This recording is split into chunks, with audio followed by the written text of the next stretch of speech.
Thank you, Jesus. Bless you, Lord. Bless you, Lord. Bless you, Lord. Father, we worship you, Jesus. Jesus Christ. Worship you, Lord. जी दोस्तों, आप सभी का स्वागत है इस वक्त आज के विषय पर जिसको हम बात करने जा रहे हैं, और आशा करता हूं कि आप लोग सब जुड़ गए होंगे। मुझे ज़रा बता दीजिए। 21। ओके, लोग जुड़ते चले जाएं, आप लोग जितने भी हैं। जी, thank you Father, worship you Lord. जी दोस्तों, आप सभी का स्वागत है फिर से एक और बार प्रभु यीशु मसीह के नाम से। आज बहुत बहुत उत्साहित हूँ, एक्साइटेड हूँ इस अद्भुत टॉपिक के ऊपर जो ठीक थोड़ी देर बाद आपके बीच में मैं रखने जा रहा हूँ। बस 2-3 चीज़ें जल्दी से कर लेते हैं। आवाज़ ठीक से पहुँच रही है तो बता दीजिए जी।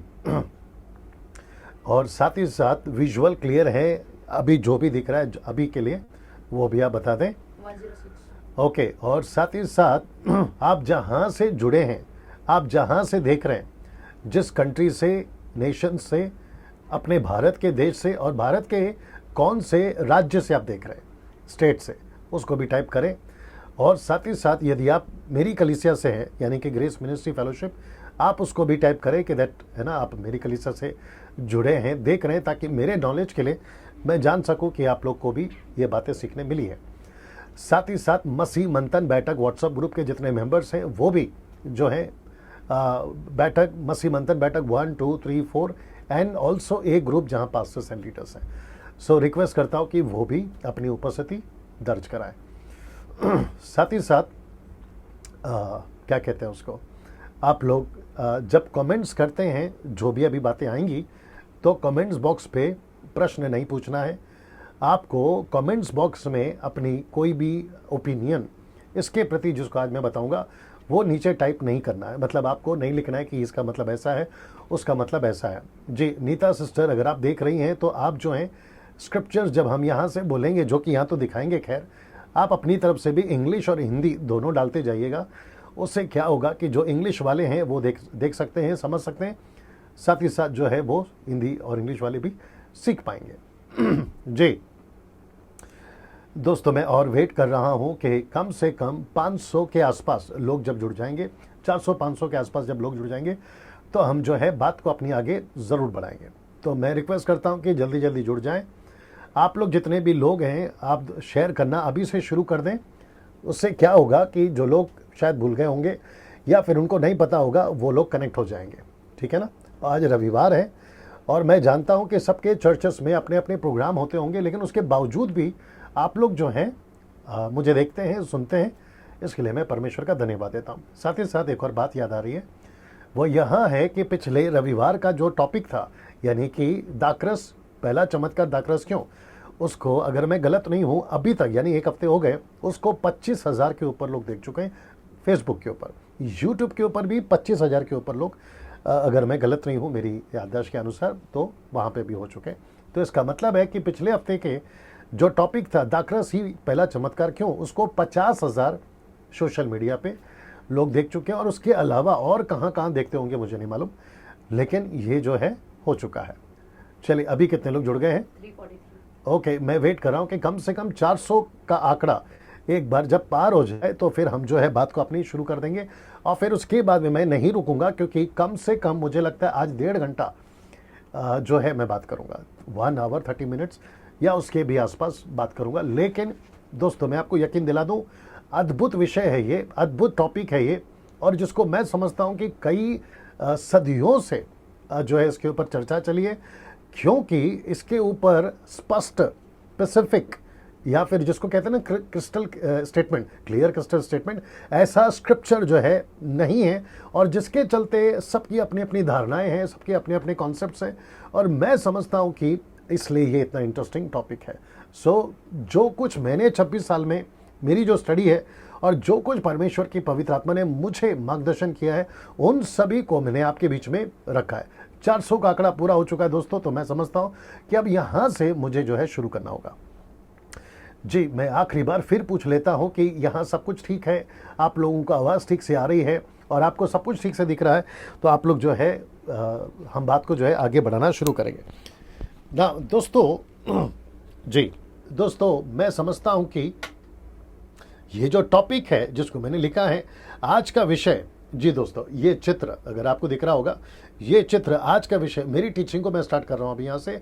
अब मैं यहाँ से नहीं रुकूंगा और जो टीम मेरी काम कर रही है, जो मेरे फैमिली मेम्बर्स हैं, वो अपना अपना काम करते रहेंगे और मुझे उसका जो है सपोर्ट मिलता रहेगा ना दोस्तों। आज का जो विषय है मैं आपके बीच में रखने जा रहा हूँ। अभी कितने लोग जुड़ गए? 452. ओके, 450 लोग जुड़ गए हैं और मैं समझता हूँ कि 500 अभी शायद 2-3 मिनट में हो जाएंगे ना। वहाँ सब ठीक दिख रहा है? वो उसमें फ़ोन पे कैसा दिख रहा है बताइए? Okay okay okay okay okay, ऊपर का देख लेना, ऊपर का जो, हाँ वो भी देख लीजिएगा, ठीक है ना। ना दोस्तों, सब टेक्निकली चीज़ें सब ठीक है।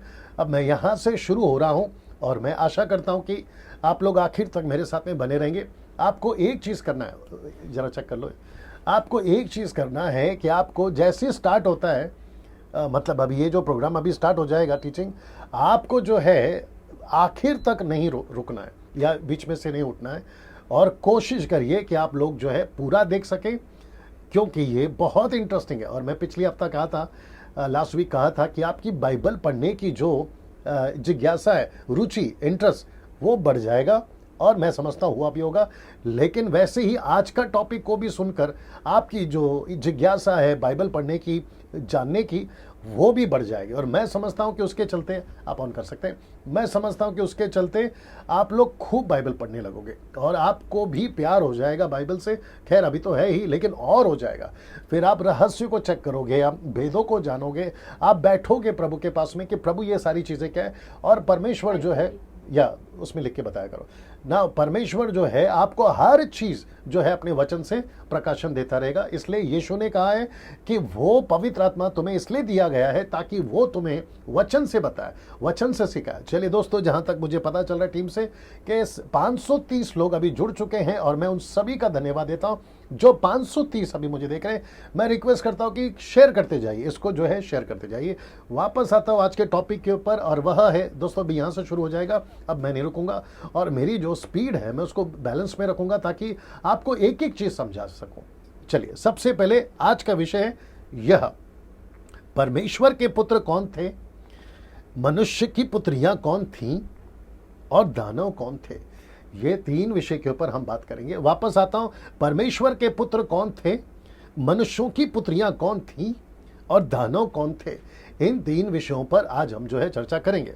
इंग्लिश में आ जाते हैं, sons of God, daughters of men and giants, जिसको इब्रानी भाषा में, हिब्रू में नेफलीम कहते हैं। नेफलीम, ये ट्रांसलेशन, ये वाला ना। साथ ही साथ मैं आपको कुछ चीज़ें और बता देता हूँ। पहला चित्र देख लीजिएगा दोस्तों, ये आपको मदद करने के लिए ही चित्र है, बट ऐसा ही हुआ होगा इसकी कोई गारंटी मैं नहीं देता। एग्जैक्टली ऐसा ही कुछ होगा, नहीं होगा, लेकिन आपको समझाने के लिए गूगल से जो है मैंने फोटोज़ को लिए।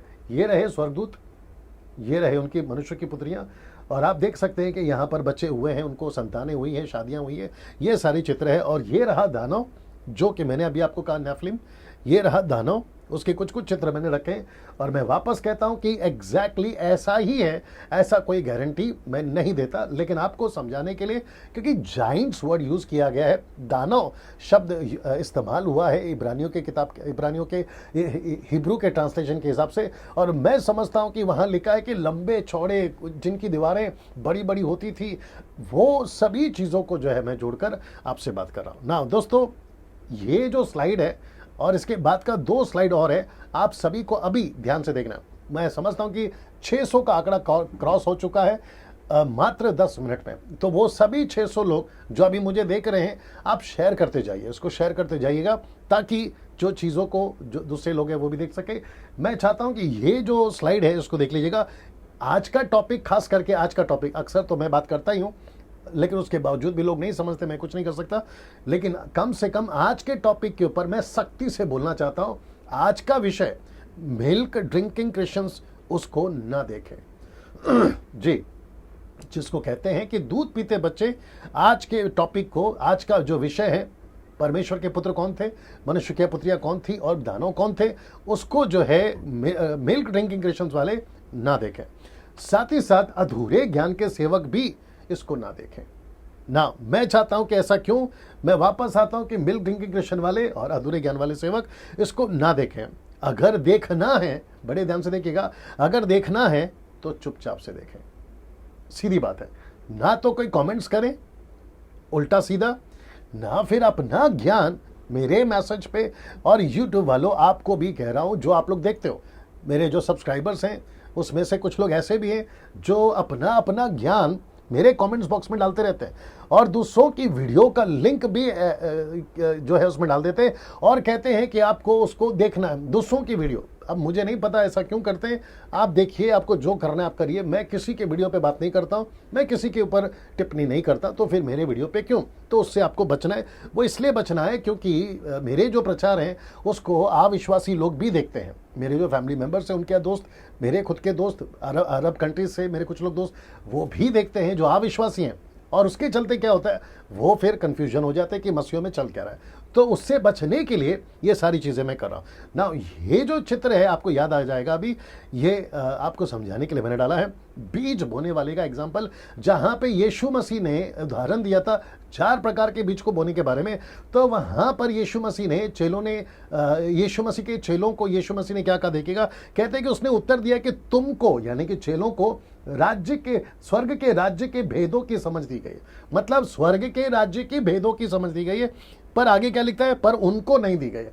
तो इसका मतलब है कि किनको नहीं दी गई है? मेरे हिसाब से इन लोगों को। एक तो नए हैं, चीजों को समझते नहीं है, और दूसरा अधूरे ज्ञान के सेवक हैं, वो नहीं समझते। और उसके चलते होता क्या है कि परमेश्वर कहता है कि उनको ऐसी समझ नहीं दी गई है। तो उसके चलते आपको करना क्या है? अगर आपको देखना है, जैसे मैंने कहा, चुपचाप से देखिए, बिना कोई कमेंट्स करे, बिना कोई उल्टा सीधा ज्ञान बांटे, आप देखिए। आप देखने के लिए मना नहीं कर रहा हूं, चुपचाप से देखिए। अगर आपको ठीक लगता है तो प्रेज गॉड, नहीं लगता है तो भी प्रेज गॉड। आप जानो, आपका काम जाने, आपका बुद्धि जाने। लेकिन ऐसा कोई उल्टा सीधा वीडियो आप, क्योंकि डैनियल राज ने ऐसा स्टेटमेंट दिया तो उसके ऊपर एक वीडियो मत बनाते बैठिए। डैनियल राज ने ऐसा टीचिंग दिया। अभी कुछ बुद्धिजीव लोग हैं फेसबुक पे, यूट्यूब पे, जो पिछले मेरे टीचिंग को उठाकर, वो चाहे टंग्स का हो, वो चाहे दाकरस का पहला चमत्कार हो, XYZ किसी भी एक वीडियो को उठाते हैं, उसकी एक क्लिप लेते हैं और उसके ऊपर प्रचार करते हैं। मुझे नहीं पता कि वो ऐसा क्यों करते हैं। शायद हो सकता है कि उनको पैसे कमाने हैं यूट्यूब से, अपने सब्सक्राइबर्स बढ़ाने हैं, या फिर वो फेमस होना चाहते हैं। तो यार, मेरे ऊपर क्यों तुम अपनी पब्लिसिटी बढ़ा रहे हो? वो मत करिए। आप अपना प्रचार करिए, आप अपना काम करिए, और कम से कम मेरे प्रचार को जो है आप उसका कोई भी वीडियो क्लिप, और खास करके आज का, ऐसा कोई भी वीडियो उठाकर नहीं बनाना, ठीक है ना। बहुत सारी बातें मैं कर सकता हूं, लेकिन उसके ऊपर मैं नहीं करना चाहता। चलिए दोस्तों, हम यहां 3 बातों को देखने जा रहे हैं। मैं स्लो इसलिए हूं अभी क्योंकि आपको मैं ठीक से समझा सकूं कि आज का टॉपिक पे हम क्या बात करें। तो मुझे लगता है, मेरी जो टीम बता रही है कि 750 ओके, 730 लोग अभी तक जुड़ चुके हैं। मैं उन सभी का स्वागत करता हूं फिर से एक और बार, और मैं उन सभी से कहना चाहता हूं कि शेयर करते जाइएगा जितनी तादाद में हो सके आज का ये प्रोग्राम को देखें लाइव, और साथ ही साथ जब ये अपलोड होगा फेसबुक और यूट्यूब पे, तो वहां से भी आप लोग इसको देखेगा। मैं चाहता हूं कि आप रेडी हो जाएं बाइबल के साथ में। नाउ यहां पे हम 3 बातों को देखने जा रहे हैं।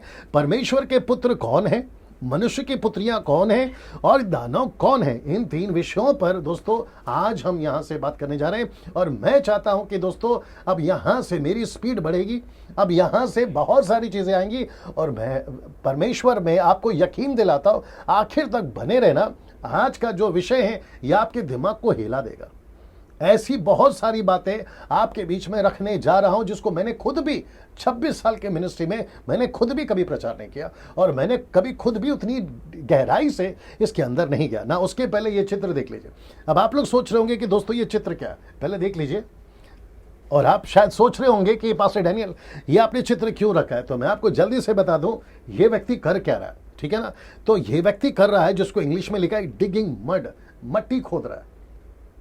डिगिंग मड, ये मट्टी खोद रहा है। और आपको पता है इसका कनेक्शन आज के टॉपिक से मैं क्यों कर रहा हूं, जिसको कहते हैं डिगिंग स्क्रिप्चर्स। इसका मतलब है आज हमको सिर्फ लकड़ी से नहीं खोदना है, आज हमको पूरा का पूरा बुलडोजर, आप या जो बोलना चाहो, आपको मशीन का वो जो है ना ऐसा लाकर खोदना होगा, क्योंकि आज बहुत सारे स्क्रिप्चर से हम बात करने जा रहे हैं। और मैं वापस कहता हूं कि आपको खूब मजा आएगा, जहां से भी देख रहे, अरब कंट्री से, अफ्रीकन कंट्री से, यूके से, कुछ मेरे मित्र बन गए हैं, मुझे लगता है कि फीजी ऑस्ट्रेलिया से और पाकिस्तान से भी काफी लोग देख रहे हैं, भारत से देख रहे हैं। मैं उन सभी का, जी 800 लोग बता रहे जुड़ गए, मैं उन सभी को कहना चाहता हूं कि सर आज आपको स्क्रिप्चर को खोदना होगा, आज आपको स्क्रिप्चर का डिगिंग करना होगा, और आज वही चीज हम करेंगे। तो मैं चाहता हूं कि बिल्कुल अपने मोबाइल के साथ में बने रहें, अपने घर पे फैमिली के साथ में, अगर आपने टीवी पे कनेक्ट किया तो उसकी वॉल्यूम बढ़ा लें, आप जैसा ठीक कंफर्टेबल लगे वैसा देखते जाइएगा। आज का टॉपिक बड़ा अद्भुत है ना दोस्तों। डैनियल राज यानी कि मैं सिर्फ और सिर्फ वचन से ही बात करूंगा, और वो भी कॉन्टेक्स्ट में बात करूंगा, और दूसरे इसके बारे में क्या कहते हैं मुझे इससे कोई लेना देना नहीं। कौन से विषय पे? ये वाला विषय पे, परमेश्वर के स्वर्गदूत कौन है, यानी कि परमेश्वर के पुत्र कौन है, मनुष्य की पुत्रियां कौन थी, और दानव कौन है, दूसरे क्या कहते हैं, दूसरों ने क्या वीडियो बनाई है, मैं उसके बारे में कुछ नहीं कहना चाहता हूं, और मुझे उनके बारे में टिप्पणी भी नहीं करनी है। वो उनको परमेश्वर देखेगा, उनको परमेश्वर ने जो बुद्धि दिया उन्होंने उसके साथ से रखा है, और वैसे ही इस विषय पर जो मुझे प्रकाशन मिला है, जो मुझे प्रभु ने बुद्धि दिया, मैं वो रख रहा हूं। ना मैं उनके टॉपिक पे टिप्पणी कर रहा हूं, ना उनकी वीडियो पे टिप्पणी कर रहा हूं, ना आप लोग या उन्होंने जिन्होंने बनाई है वो मेरे टॉपिक पे टिप्पणी करे या मेरे टॉपिक उठाकर कोई वीडियो बनाए, बर्दाश्त नहीं होगा। और वापस कहना चाहता हूं कि मैं पूरे सिर्फ और सिर्फ बाइबल से बात करूंगा, वचन को ही रखूंगा, ये आप खुद भी जान जाएंगे। आइए शुरू करते हैं उत्पत्ति की किताब, उसका 6वां अध्याय, वचन 1 से लेके 6 तक में, जो कि मेरी जो बेटी है वो पढ़ेगी, सलोमी। आप लोग बड़े ध्यान से सुनिएगा, और साथ ही साथ यहाँ पर भी मैं रख दूंगा। आइए सुनते हैं जी। फिर जब मनुष्य भूमि के ऊपर बहुत बढ़ने लगे और उनके बेटियां उत्पन्न हुई, तब परमेश्वर के पुत्रों ने मनुष्य की पुत्रियों को देखा कि वे सुंदर है, और उन्होंने जिस जिस को चाहा उनसे विवाह कर लिया। तब यहोवा ने कहा, मेरा आत्मा मनुष्य से सदा लौ विवाद करता न रहेगा, क्योंकि मनुष्य भी शरीरी है। उसकी आयु 120 वर्ष की होगी। उन दिनों में पृथ्वी पर दानव रहते थे। और इसके पश्चात जब परमेश्वर के पुत्र मनुष्य की पुत्रियों के पास गए, तब उनके द्वारा जो पुत्र उत्पन्न हुए वे शूरवीर होते थे, जिनकी कीर्ति प्राचीन काल से प्रचलित है। यहोवा ने देखा कि मनुष्य की बुराई पृथ्वी पर बढ़ गई है, और उनके मन के विचार में जो कुछ उत्पन्न होता है वह निरंतर बुरा ही होता है। और यहोवा पृथ्वी पर मनुष्य को बनाने से पछताया, और वह मन में अति खेदित हुआ। जी ना दोस्तों, मैं आशा करता हूं कि आप लोगों ने सुन लिया होगा। अब मैं यहाँ पे आपको डिटेल में वो वचन जिसके ऊपर अभी हम बात करेंगे एक एक रखने जा रहा हूं। सबसे पहला वचन 1, उत्पत्ति 6 का 1, the Book of Genesis chapter 6 and verse 1। और मैं रिक्वेस्ट करता हूं कि आप लोग बिल्कुल बने रहें। अभी कितने लोग जुड़ गए हैं? 172 क्या? सॉरी 872 872 लोग जुड़ गए। नाउ आइए देखते हैं, लिखा है कि जब मनुष्य भूमि के ऊपर बहुत बढ़ने लगे, एक एक शब्द पे ध्यान देना होगा, जब मनुष्य भूमि के ऊपर बहुत बढ़ने लगे और उनके बेटियां उत्पन्न हुई, याद रखो बेटियां उत्पन्न हुई, डॉटर्स, बेटियां उत्पन्न हुई, तब परमेश्वर के पुत्रों ने मनुष्यों की पुत्रियों को देखा कि वे सुंदर है। मैं एक एक समझाऊंगा, पहले वापस देख लेते हैं। सो उन्होंने जिस जिसको चाहा उनसे ब्याह कर लिया, शादी कर ली, ब्याह कर लिया ना। इसको देखिए दोस्तों, उन दिनों में पृथ्वी पर दानव रहते थे। उसके पश्चात जब परमेश्वर के पुत्र मनुष्य की पुत्रियों के पास में गए, तब उनके द्वारा जो संतानें उत्पन्न हुई वो पुत्र शूरवीर होते थे, जिनकी कीर्ति प्राचीन काल से प्रचलित है। याद रखो, प्राचीन काल से प्रचलित है। और यहोवा ने देखा कि मनुष्य की बुराई पृथ्वी पर बढ़ गई है, उनके मन के विचार में जो कुछ उत्पन्न होता है सो निरंतर बुराई होता है। यहोवा पृथ्वी पर मनुष्य को बनाने से पछताया, और वह मन में अति खेदित हुआ। ये जो शब्द है ना, अति, बहुत खेदित हुआ, उसको बहुत तकलीफ हुई कि मैंने मनुष्य को क्यों बना। ना दोस्तों, ऐसा क्यों? ना मैं कुछ चीजें आपके बीच में रखने जा रहा हूं। सबसे पहले आपको 3 बातों का ध्यान रखना है जो बहुत जरूरी है।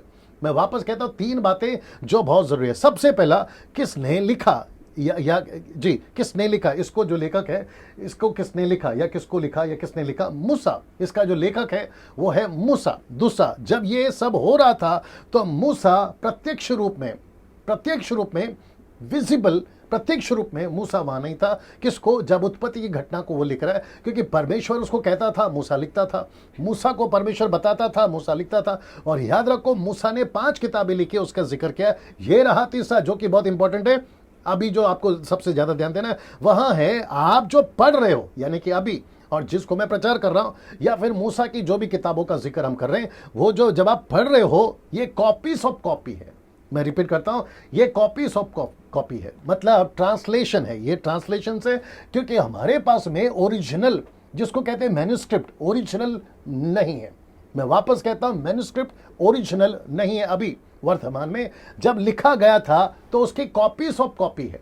कॉपीज ऑफ कॉपी, इसका मतलब है ट्रांसलेशन। आपके पास में पूरी दुनिया में अगर 6000 से भी ज्यादा भाषाएं हैं, तो उन सभी ट्रांसलेशंस को जो है बाइबल में उसके अंदर डाला गया और उसको लिखा गया। तो ये आपके दिमाग में रखें कि आप जब भी कोई शब्द को पढ़ते हैं, वो चाहे मनुष्य के पुत्र हो, मनुष्य की पुत्रियां हो, आपको ट्रांसलेशंस को बहुत बारीकी से स्टडी करना है, और डैनियल राज ने वही किया। मैंने कौन से ट्रांसलेशंस पढ़े हैं या स्टडी करे हैं, वो चाहे NIV हो, या वो चाहे अमेरिकन स्टैंडर्ड बाइबल हो, न्यू किंग जेम वर्जन हो, ओल्ड किंग जेम वर्जन हो, या फिर वॉइस ट्रांसलेशन हो, या मैसेज, जिसको कहते हैं द मैसेज ट्रांसलेशन हो, या फिर हिब्रू हो, ग्रीक हो, हिंदी हो, उन सभी को स्टडी कर मैंने बहुत सारी चीजें आपके बीच में रखी है। इसलिए ये 3 चीजें आपको ध्यान रखना बहुत जरूरी है। आइए सबसे पहले बात करते हैं ये विषय, जिसको कहते हैं कि कौन थे परमेश्वर के पुत्र, कौन थे परमेश्वर के पुत्र। इसका मतलब है हम इस वक्त में जो बात कर रहे हैं, क्योंकि इसके ऊपर कम से कम मैं समझता हूं कि कई सदियों से डिबेट चल रहा है, मनुष्य के पुत्र, परमेश्वर के पुत्र कौन है, परमेश्वर के पुत्र कौन है, परमेश्वर के पुत्र कौन है, who are the sons of God, who are the sons of God. इसके ऊपर बहुत सारी बातें चलती है। इस पर मसीह समाज में 2 धारणाएं, वापस कहता हूं कि इसके ऊपर मसीह समाज में 2 धारणाएं। तो सबसे पहली धारणा, आइए देखते क्या कहते हैं कि ये शेत के वंशज हैं। परमेश्वर के पुत्र कौन है? ये परमेश्वर के पुत्र कहते हैं कि ये जो है सेत के वंशज हैं। अब जिसको इंग्लिश में कहते हैं गॉडली लाइन, सेत के वंशज, मतलब सेत जो था वो धर्मी था, सेत जो था वो आदम का स्वरूप था, हाबेल के बाद में जो जन्म लिया ये वो था, तो उसको कहते हैं सेत के वंशज, यानी कि गॉडली लाइन। नाउ उत्पत्ति 5:3 ये देखते हैं, जब आदम 130 वर्ष का हुआ तब उसके द्वारा उसकी समानता में उसी के स्वरूप के अनुसार एक पुत्र उत्पन्न हुआ, उसका नाम सेत था। तो ये रहा सेत, और जिसको कहते हैं कि गॉडली लाइन, क्योंकि आप सभी जानते हैं केन और हाबिल की स्टोरी, जिसको कहते हैं कि गॉडली लाइन। ना इसको देखें, 2 वजह से ये पहली धारणा गलत है। पहले देख लीजिए उसको, वापस आता हूं, सबसे पहले वापस कह देता हूं कि 2 वजह से ये धारणा गलत है। आप जो YouTube पे देख रहे हैं सर आप लोग, जो फेसबुक पे देख रहे हैं सर आप लोग, ब्रदर्स और सिस्टर्स, और साथ ही साथ जो इस विषय पे बात कर चुके हैं, वीडियो बना चुके हैं, इसके ऊपर टीचिंग दे चुके हैं, वो पास्टर्स और लीडर्स लोग या बाइबल टीचर्स लोग, सर आपका रिस्पेक्ट करता हूं, लेकिन ऐसा कोई भी मेरे स्टेटमेंट को उठाकर, जिसको मैंने अपने तरीके से बाइबल के अनुसार आपके बीच में रखने की कोशिश करी है, हो सकता है कि आपको कॉन्ट्रडिक्ट करे, ये वाला भी आएगा जो, तो आप उसको लेकर अपनी अलग से कि डैनियल राज ने ऐसा कहा, ऐसा कोई वीडियो मत बना देना सर। आप अपने तक रखिए, मैं अपने तक रखता हूं, और पब्लिक समझदार है, जनता समझदार है, विश्वासी भाई बहन समझदार है, उनको जो ठीक लगेगा वो लेकर चलेंगे। तो वापस कहता कि 2 वजह से ये धारणा गलत है। आइए देखते क्यों। सबसे पहला धारणा गलत क्यों है? सबसे पहला, इनसे दानव नहीं हो सकते थे। अगर ये सेत, जिसको आप लोग कहते हैं ना कि ये सेत की लाइन है, जिसको कहते हैं कि सेत के वंशज है, तो मेरा प्रश्न है कि इनसे फिर दानव कैसे पैदा हो गए? अगर ये परमेश्वर के आदम के स्वरूप के अनुसार गॉडली लाइन में आता है, तो इनसे दानव कैसे पैदा हो गए? वापस कहता हूं, इनसे दानव कैसे पैदा हो गए? जी, ये दानव कैसे पैदा हो गए, ये साबित करना होगा। तो इसका मतलब है कि ये जो थियरी है ना, दानव पैदा हो गए, जो मानते हैं कि ये सेत के वंशज है, तो सर आपको इसका जवाब देना होगा। और वापस मैं कहता हूं कि ये पहली धारणा, 2 धारणा में से पहली धारणा ये गलत है, इसलिए क्योंकि मत्ती 7:15-20 कहता है पेड़ की पहचान उसके फल से होती है। तो अगर सेत अच्छा है तो उसके बीज भी अच्छे होने चाहिए, तो फिर दानव कैसे पैदा हो रहे हैं? तो यहां पे ये बात समझ में आती है। ये रहा दानव, जिसको मैंने कोशिश करी आपको मैं समझाऊं। दूसरा कारण ये गलत है, सेत आदम का पुत्र है। सेत किसका है? आदम का पुत्र है, परमेश्वर का नहीं। अगर सेत आदम का पुत्र है तो परमेश्वर ने वहां पर क्या लिखना चाहिए? आदम का पुत्र लिखना चाहिए। सन्स ऑफ गॉड क्यों लिखा? ये भी सोचने वाली बात है। सो यहां पर उत्पत्ति 5:4 कहता है, ये पढ़ लेते हैं, लिखा है कि सेत के जन्म के पश्चात आदम 800 वर्ष जीवित रहा और उसके और भी बेटे बेटियां उत्पन्न। तो इसका मतलब है सेत को बेटा जो हुआ, ये जो शब्द है बेटा, आइए देखते हैं इब्रानी भाषा में इसको क्या कहते हैं? बेनीम। ये देखिए, बेनीम, सन्स। तो तो इसका मतलब है कि ये परमेश्वर के पुत्र नहीं है, ये आदम के संतान है। जब आदम के संतान है, बाइबल खुद कहती है, तो फिर हम उसको परमेश्वर के पुत्रों के साथ में कैसे कनेक्ट कर सकते हैं? इसलिए वापस कहता हूं, जैसा लिखा है उसके कॉन्टेक्स्ट को समझना है, उस पे आसपास को जाकर देखना है, लेकिन उसके ऊपर आउट ऑफ द कॉन्टेक्स्ट जाकर आप अपनी तरफ से कुछ ऐड नहीं कर सकते। इसलिए मैंने कहा कि दो तरीके से ये गलत है ना। सेत आदम का पुत्र है, परमेश्वर का नहीं, तो पहली धारणा को कैंसिल करना होगा। कौन सी? कि ये सेत का संतान है। सन्स ऑफ गॉड जो है वो सेत है, वो सेत है, आदम का संतान है, गॉडली लाइन जिसको कहते हैं। तो इसको कैंसिल करना होगा। आइए देखते हैं दूसरी धारणा इसको कम से कम 100%, मेरे तरफ से बात कर रहा हूं, 100% मैं कहता हूं कि ये थ्योरी को लेके चल सकते हैं और इसी को हम सही मान सकते हैं, क्योंकि ये कोई और नहीं है, ये फॉलन एंजल्स हैं। ये फॉलन एंजल्स का मतलब हिंदी शब्द है, लिखा है गिराए हुए स्वर्गदूत। तो ये गिराए हुए स्वर्गदूत है। ये चित्र आपको मदद करेगी। जब परमेश्वर ने ऊपर से लूसीफर को नीचे फेंक दिया था या उसने अपनी जगह छोड़ दी थी, तो लूसीफर अकेला नीचे नहीं आया था, वो कम से कम 1/3 एंजल्स को अपने साथ नीचे लेकर आया था। 1/3 एंजल अपने साथ में नीचे लेकर आया था। लिखा है कि आपको समझना होगा, बाइबल में दो तरह के स्वर्गदूत हैं, एक है अच्छे स्वर्गदूत और दूसरे हैं बुरे स्वर्गदूत। आप किसकी बात कर रहे हैं, आपको यह समझना बहुत जरूरी है। जब आप पवित्र शास्त्र को पढ़ते हो तो एक अच्छे स्वर्गदूत भी है और एक बुरे स्वर्गदूत भी। मैं आपको एक एग्जांपल देता हूं, इसको देख लीजिए। 2 Chronicles chapter 18 and verse 20, then a bold angel stepped out। ये देखिए, बोल्ड एंजल आपके हिंदी में नहीं मिलेगा, आपको हिंदी में नहीं मिलेगा। वहां पर लिखा है कि एक आत्मा। लेकिन जब आप ये जो ट्रांसलेशंस है, मैंने जैसे आपसे कहा, मैं बहुत सारे ट्रांसलेशंस को स्टडी कर आपके बीच में आता हूं, तो ये द मैसेज ट्रांसलेशन है जो कहता है कि then a bold angel stepped out, stood before God and said, I will seduce him. फिर परमेश्वर क्या कहता है? And how will you do it, says God. मतलब परमेश्वर पूछता है, बेटा तो इसको कैसे करेगा, बुरी आत्मा तो इसको कैसे करेगा? तो यहां से हमें पता चलता है कि परमेश्वर के यहां पर अच्छे स्वर्गदूत भी हैं और परमेश्वर के यहां पे बुरे स्वर्गदूत भी हैं। पृथ्वी पर भी बुरे स्वर्गदूत हैं, पृथ्वी पर भी अच्छे स्वर्गदूत है। इब्रानियों का 1:13-14 में लिखा है कि जो उद्धार पाते हैं उनके पीछे एक स्वर्गदूत सेवकाई करने के लिए जाती है। आप कौन से स्वर्गदूत की बात कर रही है, आपको समझना बहुत जरूरी है। इसलिए मैं वापस कहता हूं कि बाइबल को पढ़ते वक्त में, स्टडी करते वक्त में आपको हर चीज को ध्यान देना बहुत जरूरी है ना। इसको वापस रख रहा हूं थोड़ी देर के लिए, आप देख लीजिए और आपको पता चल जाएगा। और नीता जी, आप जैसा ठीक लगे डालते जाइएगा वचन को ना। दोस्तों, मैं वापस आता हूं आपके बीच में। यहां 3 बातें हैं। कौन सी? आइए देखते हैं। क्या ये सच में स्वर्गदूत है? क्योंकि बात हो रही है सेकंड थियरी की, यानी कि दूसरी धारणा की, कि ये फॉलन एंजल्स हैं। तो फॉलन एंजल्स ही मैं इसको 100% मानता हूं और यही थियरी मुझे ठीक लगी है, जो पूरी स्टडी करिए और आप भी इससे कन्विंस हो जाओगे कि these are the fallen angels. ये सेत के वंशज नहीं है जिसको गॉडली लाइन कहते हैं, क्योंकि उससे दानव पैदा नहीं हो सकते। अच्छा बीज, अच्छा पेड़ अच्छा बीज देगा। तो पेड़ की पहचान बीज से होती है, मैंने आपको क्लियर कर दिया ना। यहाँ पे 3 बातें हैं। क्या है? पहला, क्या ये सच में स्वर्गदूत है? ये समझना होगा। क्या ये सच में नीचे गिराए गए थे? ये समझना होगा। और तीसरा, क्या स्वर्गदूत शरीर में प्रकट हो सकते हैं? क्या ऐसा कोई वचन हमारे पास में? तो जवाब है हाँ। जवाब क्या है? हाँ ना। इसको देखिए, आइए देखते हैं कैसे। क्या ये सच में स्वर्गदूत परमेश्वर के पुत्र थे, जिसको मैंने अभी कहा कि ये फॉलन एंजल्स है? तो क्या ये स्वर्गदूत सच में परमेश्वर के पुत्र थे? ऐसा कोई वचन हमारे पास में है? मैं थोड़ा स्पीड जा रहा हूं क्योंकि वक्त का भी ख्याल रखना है। Hebrew word for sons of God, आइए देखते हैं। लिखा है कि बनेहा एलोहिम, बनेहा एलोहिम, जिसका मतलब है men's sons of God, men's sons of God. ये कौन है? परमेश्वर के, क्षमा करें, मीन्स सन्स ऑफ गॉड, परमेश्वर के पुत्र, मीन्स परमेश्वर के पुत्र, जिसको कहते हैं हिब्रू में बनेहा एलोहिम ना। इसको देखिए, ये है आपका ट्रांसलेशन। मैं जिस हिब्रू को स्टडी करता हूं या पढ़ता हूं ऐप से, ये उसका क्या कहते हैं उसको, स्क्रीनशॉट है या एक इसकी इमेज है आपको समझाने के लिए। आप यहां पे देख सकते हैं बनेहा एलोहिम, बनेहा एलोहिम, ये सन्स ऑफ गॉड है। तो इसका मतलब है, जिस स्वर्गदूत की मैं बात कर रहा हूं, यहां पर सेत के बच्चे नहीं लिखा है, यहां नहीं लिखा है कि आदम के बच्चे हैं, ये नहीं लिखा है। तो इसका मतलब है ये कौन है? सन्स ऑफ गॉड है।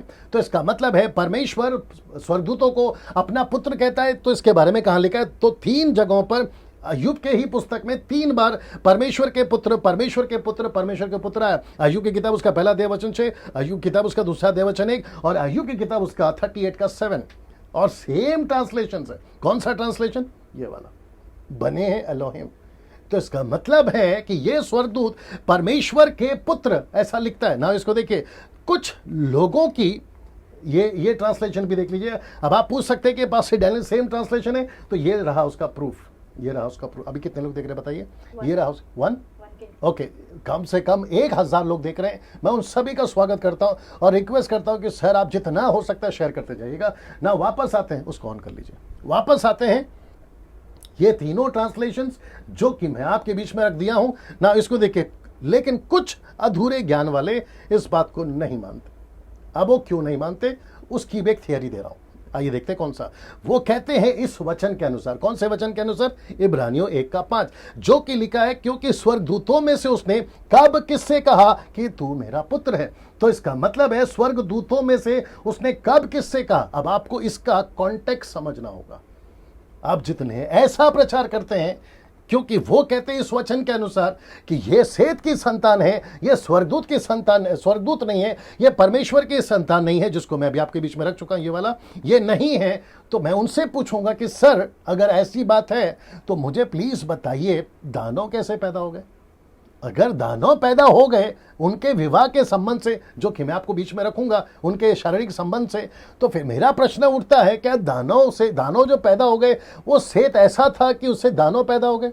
ये चक्कर क्या है, तो वो भी समझना होगा। मैं हर चीज आपके बीच में रखने जा रहा हूं। और मुझे किसी ने कहा था फिर यूट्यूब पे कि पास से डैनियल आप जितना डीप जा सकते जाइए, और मैं आपको सच बता रहा हूं कि मैं बहुत डीप तक गया हूं और ऐसी ऐसी चीजें आपके बीच में रखने जा रहा हूं। मैं वापस कहता हूं आपके होश उड़ जाएंगे, इसलिए आखिर तक बने रहिएगा ना। वापस आता हूं ये 3 वचन के अनुसार, लेकिन कुछ अधूरे ज्ञान वाले इस बात को नहीं मानते। कौन से वचन के अनुसार? इस वचन के अनुसार। और वो कहते हैं कि डैनियल भाई ये वचन कहता है कि ये जो है ये स्वर्गदूत, परमेश्वर ने कभी स्वर्गदूतों को अपना संतान कहा ही नहीं है। लेकिन यहां पे सिर्फ एक वचन, यहां पे पूरे बाइबल के अंदर सिर्फ एक वचन। अब इसके कॉन्टेक्स्ट को समझते हैं, but what is the context, आइए उसको देखते हैं।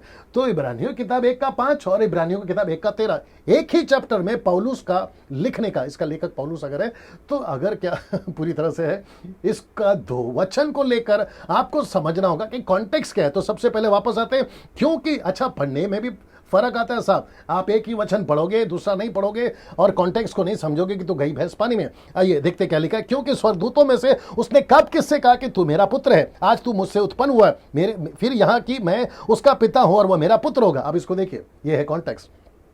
और फिर लिखता है स्वर्गदूतों में से उसने किससे कब कहा कि तू मेरे दाहिने बैठ, जब तक कि मैं तेरे बैरियों को तेरे पांव के नीचे की पीढ़ी ना कर दूं।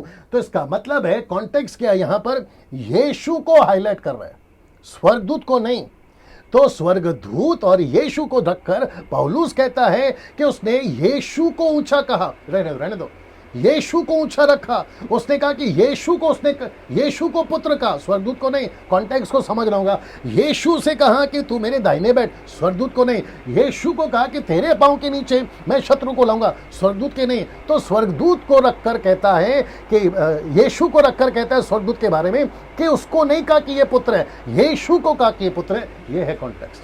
अब आप इसको उठाकर कैसे कह दोगे कि ये स्वर्गदूत जो है वो सेत था, परमेश्वर के पुत्र का मतलब है सेत होते हैं, वो स्वर्गदूत नहीं होता है। आप ये कैसे कह सकते हैं? तो फिर इस वचन के अनुसार मुझे आपको, जैसे मैंने कहा, कई लोगों की धारणा है कि ये परमेश्वर के पुत्र नहीं हो सकते इसके अनुसार। तो स्वर्गदूत ही परमेश्वर के पुत्र हैं, मैं आपको अभी बता चुका हूं, ये तीनों वचन के अनुसार। ना यहां से आपको मैं आगे ले जाता हूं, अगर आप ये बात को समझ गए होंगे ना। दोस्तों इसको देखिए, क्या सच में स्वर्गदूत गिराए गए थे? यह सपोर्ट करेगा मेरे पिछले लाइन को कि वाकई में स्वर्गदूत है, यह सपोर्ट करेगा ये वाला। आइए देखते कैसे लिखा है, क्या सच में स्वर्गदूत गिराए गए थे ना। यूदा की किताब उसका 1:6, आइए पढ़ते क्या लिखा है, आप लोग भी पढ़ लीजिए। लिखा है कि फिर जो स्वर्गदूतों ने अपने पद को स्थिर ना रखा, इसका मतलब है, मैंने जानबूझ के इसको लाल में रखा है, लिखा है कि जो स्वर्गदूतों ने अपने पद को स्थिर ना रखा। तो कौन सा पद, आपको यह समझना होगा, मैं उसके ऊपर आऊंगा। वरना अपने निज निवास को छोड़ दिया और उसने उनको भी उस भीषण दिन के न्याय के लिए अंधकार में, जो सदा काल के लिए है, उसको क्या किया, बंधनों में रखा है। तो इसका मतलब है किसको रखा है? स्वर्गदूतों को। ये कौन से स्वर्गदूत है? क्या बिना गलती के परमेश्वर उनको यह सजा देगा?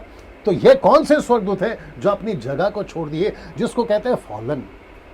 नीचे ही गिराए गए। अब इसको देखिए, दूसरा पत्र 2:4 क्या कहता है उसको भी देख ले। क्योंकि जब परमेश्वर ने उन स्वर्गदूतों को जिन्होंने पाप किया नहीं छोड़ा पर नरक में बेचकर अंधेरे कुंड में डाल दिया ताकि न्याय के दिन तक बंदी रहे, ये स्वर्गदूत को भी पतरस कह रहा है। तो इसका मतलब है कि स्वर्गदूतों से गलतियां हुई है। मैं वापस कहता हूं, दो तरह के स्वर्गदूत हैं, एक है अच्छे स्वर्गदूत, एक है बुरे स्वर्गदूत। यहाँ पे बात हो रही है फॉलन एंजल्स की, यहाँ पे बात हो रही है जो स्वर्गदूत नीचे गिरे हैं, ये आपको समझना होगा। अब बात करते तीसरे की, क्या स्वर्गदूत शरीर में प्रकट हो सकता है? नंबर 1 इसको देख लीजिए। और क्या, मैंने इसको ऐड किया है, और क्या शादी कर सकते हैं, बच्चे पैदा कर सकते हैं? क्योंकि लिखा है उन्होंने शादी करी और उन्होंने बच्चे पैदा करे। किसने? स्वर्गदूतों ने। क्या ये हो सकता है? अब आइए देखते हैं, ये चित्र सपोर्ट के लिए रखा है। आइए देखते हैं पहला एक प्रश्न अब आपसे पहला पूछूंगा, बड़े ध्यान से सुनिएगा। वापस आता हूं, क्या शादी कर सकते हैं? स्वर्गदूत। क्या बच्चे पैदा कर सकते हैं? स्वर्गदूत। ये सारी चीजें अगर आपके दिमाग में घूम रही है, ये चित्र सपोर्ट के लिए डाला है, तो यहां पे आपको एक प्रश्न पूछूंगा, क्या आप लोग उसका जवाब दे पाएंगे? ये प्रश्न है, क्या शैतान रूप बदल सकता है? मैं रिपीट करता हूं, क्या शैतान अपना रूप बदल सकता है? दूसरा कुरिन्थियों 11:14, दूसरा कुरिन्थियों 11:15, ये दो स्क्रिप्चर आपको सपोर्ट करेगा समझने के लिए। लिखता है कौन? पौलुस लिखता है, यह कुछ अचंभे की बात नहीं, क्योंकि शैतान, बड़े ध्यान से सुनना, क्योंकि शैतान आप भी ज्योतिर्मय स्वर्गदूत का रूप धारण करता है, सो यदि उसके सेवक भी धर्म के सेवकों का रूप धरे। देखो, उसके सेवक भी, इसका मतलब है कि लूसीफर रूप बदल सकता है, उसके साथ में जो एंजल्स गिरे 1/3 वो रूप बदल सकते हैं, ये वचन सपोर्ट करता है। तो कुछ बड़ी बात नहीं, परंतु उनका अंत उनके कामों के अनुसार होगा। अब जरा ध्यान से देखिए यहां पर क्या आ रहा है, बड़े ध्यान से देखिएगा। क्या लूसीफर सांप था? जी, ये चित्र देख लीजिए। जी दोस्तों, क्या लूसीफर सांप था? जी नहीं। जवाब है कि लूसीफर सांप नहीं था। फिर मेरा प्रश्न यह है कि लूसीफर सांप कैसे बन गया? मैंने आपको अभी बताया ना, रूप ले सकता है, ये रूप ले सकता है, बदल सकता है। अब आप सोच के देखिए, लूसीफर, बड़े ध्यान से सुना मेरी बात को, अगर लूसीफर सांप बन सकता है, लूसीफर बनेले पशु बन सकता है। कुछ ऐसी थ्योरी है, कुछ लोगों का ऐसा मानना है कि जो सांप था पहले चलता था, उसको पैर थे, जैसे डायनासोर्स थे। मैंने आपको बताया था पिछले वीडियो में कि तीन प्रकार की सृष्टि हुई है। पृथ्वी जब आदि में परमेश्वर ने बनाया, फिर बेढौल हो गए, फिर परमेश्वर ने बनाया। इन सब में बहुत सारी जो है क्या कहते हैं ना, बहुत सारा मसाला है, बहुत सारी बातें हैं। तो मैं आपसे पूछूंगा, कितने लोग देख रहे हैं अभी? 994। ओके, मेरे साथ में बने रहे। मैं वापस पूछूंगा कि क्या लूसीफर सांप था? नहीं। क्या वो लूसीफर सांप जैसा दिखता था? नहीं। लूसीफर, बाइबल कहती है, एजेकिएल की किताब, यशायाह की किताब, वहां लिखा है कि वो तो परमेश्वर का स्वरूप में, क्षमा करे, स्वर्गदूत के रूप में बड़े सुंदर तरीके से उसको बनाया था, सांप नहीं बनाया था। तो प्रश्न उठता है कि फिर लूसीफर सांप कैसे बन गया? रूप ले सकता है। कुछ अधूरे ज्ञान के लोग इस वचन को अलग मतलब निकालते हैं। आइए देखते हैं कौन सा। मत्ती की किताब उसका 22:30 क्या कहते हैं, बड़े ध्यान से सुनना, बड़ा लॉजिक है इसके अंदर।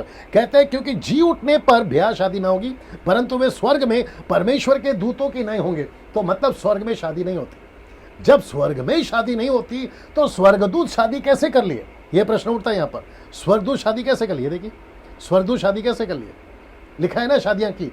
तो जब स्वर्ग में शादी नहीं होती है डैनियल भाई, तो स्वर्ग में जब यीशु ने कह दिया शादी नहीं होती, तो कैसे क्या उन्होंने शादी कर ली? जरा ध्यान से सुनना। मती का आपने 22:30 पढ़ा है ना, इसी को लूका कैसे लिखता है देखो, लेकिन लूका इसको अलग लिखता है। लूका कहता है 22:34 और 35 में, वो कहता है कि यीशु ने उनसे कहा कि इस युग के संतानों में से ब्याह शादी होती है, इस युग। तो यहां पे लाल में इस युग। दूसरा क्या कहता है देखो, पर जो लोग उस योग्य ठहरेंगे कि उस युग को, तो लिखा है इस युग, फिर लिखा है उस युग। अब आप समझ के देखिए मैं क्या बोलने की कोशिश कर। आपने मती पढ़ लिया ना सर, आपने मती पढ़ के ये बता दिया कि यहाँ स्वर्ग में शादियां नहीं होती, फिर यहाँ पर क्या बताओगे आप? तो यीशु कहता है पर जो लोग इस योग्य ठहरेंगे कि उस युग को और मरे हुए में से जी उठना प्राप्त करें, उनमें ब्याह शादी ना हो। तो यीशु ने दरअसल ऐसा कहा था। अब जरा ध्यान से देखिएगा इसका कनेक्शन क्या है। मती का 22:30 यहां का युग अलग है, फिर आपका लूका का 20:34 से 35 यहां का युग अलग है। अब इसको देखिए, यूदा की किताब 1 का 6, यहाँ के स्वर्गदूत अलग है। ये स्वर्गदूत अलग है सर। मैंने कहा ना आपसे, 2 तरह के स्वर्गदूत है, एक अच्छे स्वर्गदूत है और एक बुरे स्वर्गदूत है।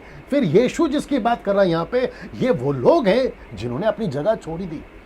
ये जहां थे ना, ये वहां से हट गए, ये बुरे बन गए। इनके पास में पावर थी मैनिफेस्ट होने की, इनके पास में पावर है, मैं जो कि रखूंगा मनुष्यों के शरीर के अंदर घुसने की। अब आप सोच के देखिए कैसे हो सकता है ये पावर कहां से आया? ये पावर अभी भी एग्जिस्ट करता है। कई पास्टर दुष्ट आत्मा को निकालते हुए आपने भी देखा होगा, मैंने खुद ने भी निकाला है, लेकिन ये अंदर गए कैसे? इनका पावर कैसा है? फिर ये सब प्रश्न का क्या कहते हैं ना, प्रश्न चिन्ह है आपके सामने रख रहा हूं। अब आपको समझना होगा कि मैंने क्यों कहा कि ये फॉलन एंजल्स है, उसकी मैं पूरी थियरी दे रहा हूं आपको ना। इसको देखिए, क्या पूरे बाइबल में एक भी जगह पर कहीं लिखा है कि गिराए हुए स्वर्गदूत, जरा ध्यान से देखना, शादी नहीं कर सकते, व्यभिचार यानी कि सेक्स नहीं कर सकते, मनुष्य का रूप नहीं ले सकते, ये सारी चीजें लिखी है कि नहीं कर सकते? मुझे एक स्क्रिप्चर निकाल के बताए। आप नहीं निकाल पाओगे। मैं हमेशा कहता हूं मेरे प्रचार में कि जिसको 18 पता है उसको 17 मत सिखाया करो। मैं वही चीज तो आपके बीच में रख रहा हूं ना। दोस्तों, आप लोग जो सीख रहे हैं, ये मैं उन लोगों के लिए कह रहा हूं जिन्होंने अपनी अपनी स्टडी बना के रखी है, और हो सकता है कि आज वो 90% मेरे से सहमत हो जाए, या फिर 21-22% मेरे से सहमत ना हो, उल्टी सीधी वीडियो बना भी सकते हैं। मैं उन लोगों के लिए बोल रहा हूं, आपकी थ्योरी ऐसी थी, मेरी ऐसी है, मैं आपके बीच में रख रहा हूं, मैं आपके ऊपर टिप्पणी नहीं करता, आप मेरे ऊपर ना करें, वो बेहतर होगा आपके लिए ना। वापस आता हूं, क्या पूरे बाइबल में एक भी जगह पर कहीं लिखा है कि गिराए हुए स्वर्गदूत शादी नहीं कर सकते? ऐसा लिखा है? नहीं लिखा है।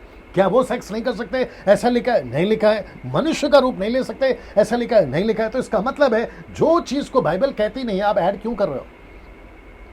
आप ऐड क्यों कर रहे हो? ये सारी चीजें, इसलिए मैंने शुरू में क्या कहा कि मिल्क ड्रिंकिंग क्रिश्चियन वाले इसको ना देखें, अगर देख रहे हैं तो चुपचाप से देखें। अधूरे ज्ञान के सेवक जो पूरी तरह से बात को नहीं समझे वो ना देखें। और यीशु ने तो कह दिया ना कि स्वर्ग के राज्य का भेद सबको नहीं मिलता। ऐसी कोई टॉपिक्स है बाइबल के अंदर, वो चाहे टंग स्पीकिंग हो, वो चाहे manifesto of the Holi spirit हो, या फिर वो डीमंस की टॉपिक हो, ये लूसीफर की ये वाली टॉपिक हो, ऐसे कई लोग जो हैं बात करते हैं यूट्यूब पे, मुझे माफ करिए शब्द इस्तेमाल कर रहा हूं, यूट्यूब पे इन सभी विषयों के ऊपर या इनसे भी अलग जो विषय चलते हैं बाइबल के अंदर, बहुत सारा कचरा पड़ा हुआ है। और बेचारे जो भोले भाले हैं, जो उनके फॉलोवर्स हो जाते हैं, उनके फॉलोवर्स तो वैसे भी ज़्यादा नहीं है, 20-30 के अंदर ही रहती है, उसको देखते और कहते हैं कि वाह कितना अच्छा बताया। लेकिन मैं कहना चाहता हूं कि कुएं से बाहर निकलो और जरा सागर में आओ, आपको भी पता चलेगा कि परमेश्वर का वचन क्या दरअसल कहता है। मैं यहाँ पर घमंड की बात नहीं कर रहा हूँ, मैं यहाँ पर बात कर रहा हूँ ठीक से समझने की बात कर रहा हूँ। वैसे ही हम लोग कम है, वैसे ही हमारी जो मेजोरिटी है कम है पूरी दुनिया में, सच्चे मसीह की बात कर रहा हूँ। और उसमें भी कुछ लोग जो हैं बेड़ा गर्क कर रहे हैं और इसको कहते हैं कि तंगी में आटा गीला, वैसे ही आटा कम है, तुम पानी डाल रहे हो। तो अच्छी चीजों को रखो, वचन के साथ में रखो, मैं भी सुनूंगा, आप भी सुन सकते हैं, और हम सही शिक्षाओं के साथ में आगे बढ़ सकते हैं। तो एक भी जगह पे ऐसा कोई वचन नहीं मिलेगा जहां लिखा हो कि स्वर्गदूत शादी नहीं कर सकते, नहीं मिलेगा। कौन से स्वर्गदूत? गिराए हुए स्वर्गदूत। ये बात याद रखिए ना। इसको देखिए, अगर स्वर्ग में शादी नहीं होती, अब आपको हंसी भी आएगी, लेकिन मेरा फर्ज है आपको चारों एंगल से बताना। जरा देख लीजिए, अगर स्वर्ग में शादी नहीं होती तो ये वचन क्यों? कौन सा? ये वाला प्रकाशित वाक्य 19 का 7 क्या कहता है? लिखा है, क्या कहता है पता है? लिखा है, आओ हम आनंदित और मगन हो उसकी स्तुति करें। किसकी? यीशु की, परमेश्वर की, क्योंकि मेमने का ब्याह आ पहुंचा है। तो मेमने का ब्याह आ पहुंचा है। मैं वापस कह रहा हूं, आपको हंसी आएगी, लेकिन ये भी तो एक पहलू है ना।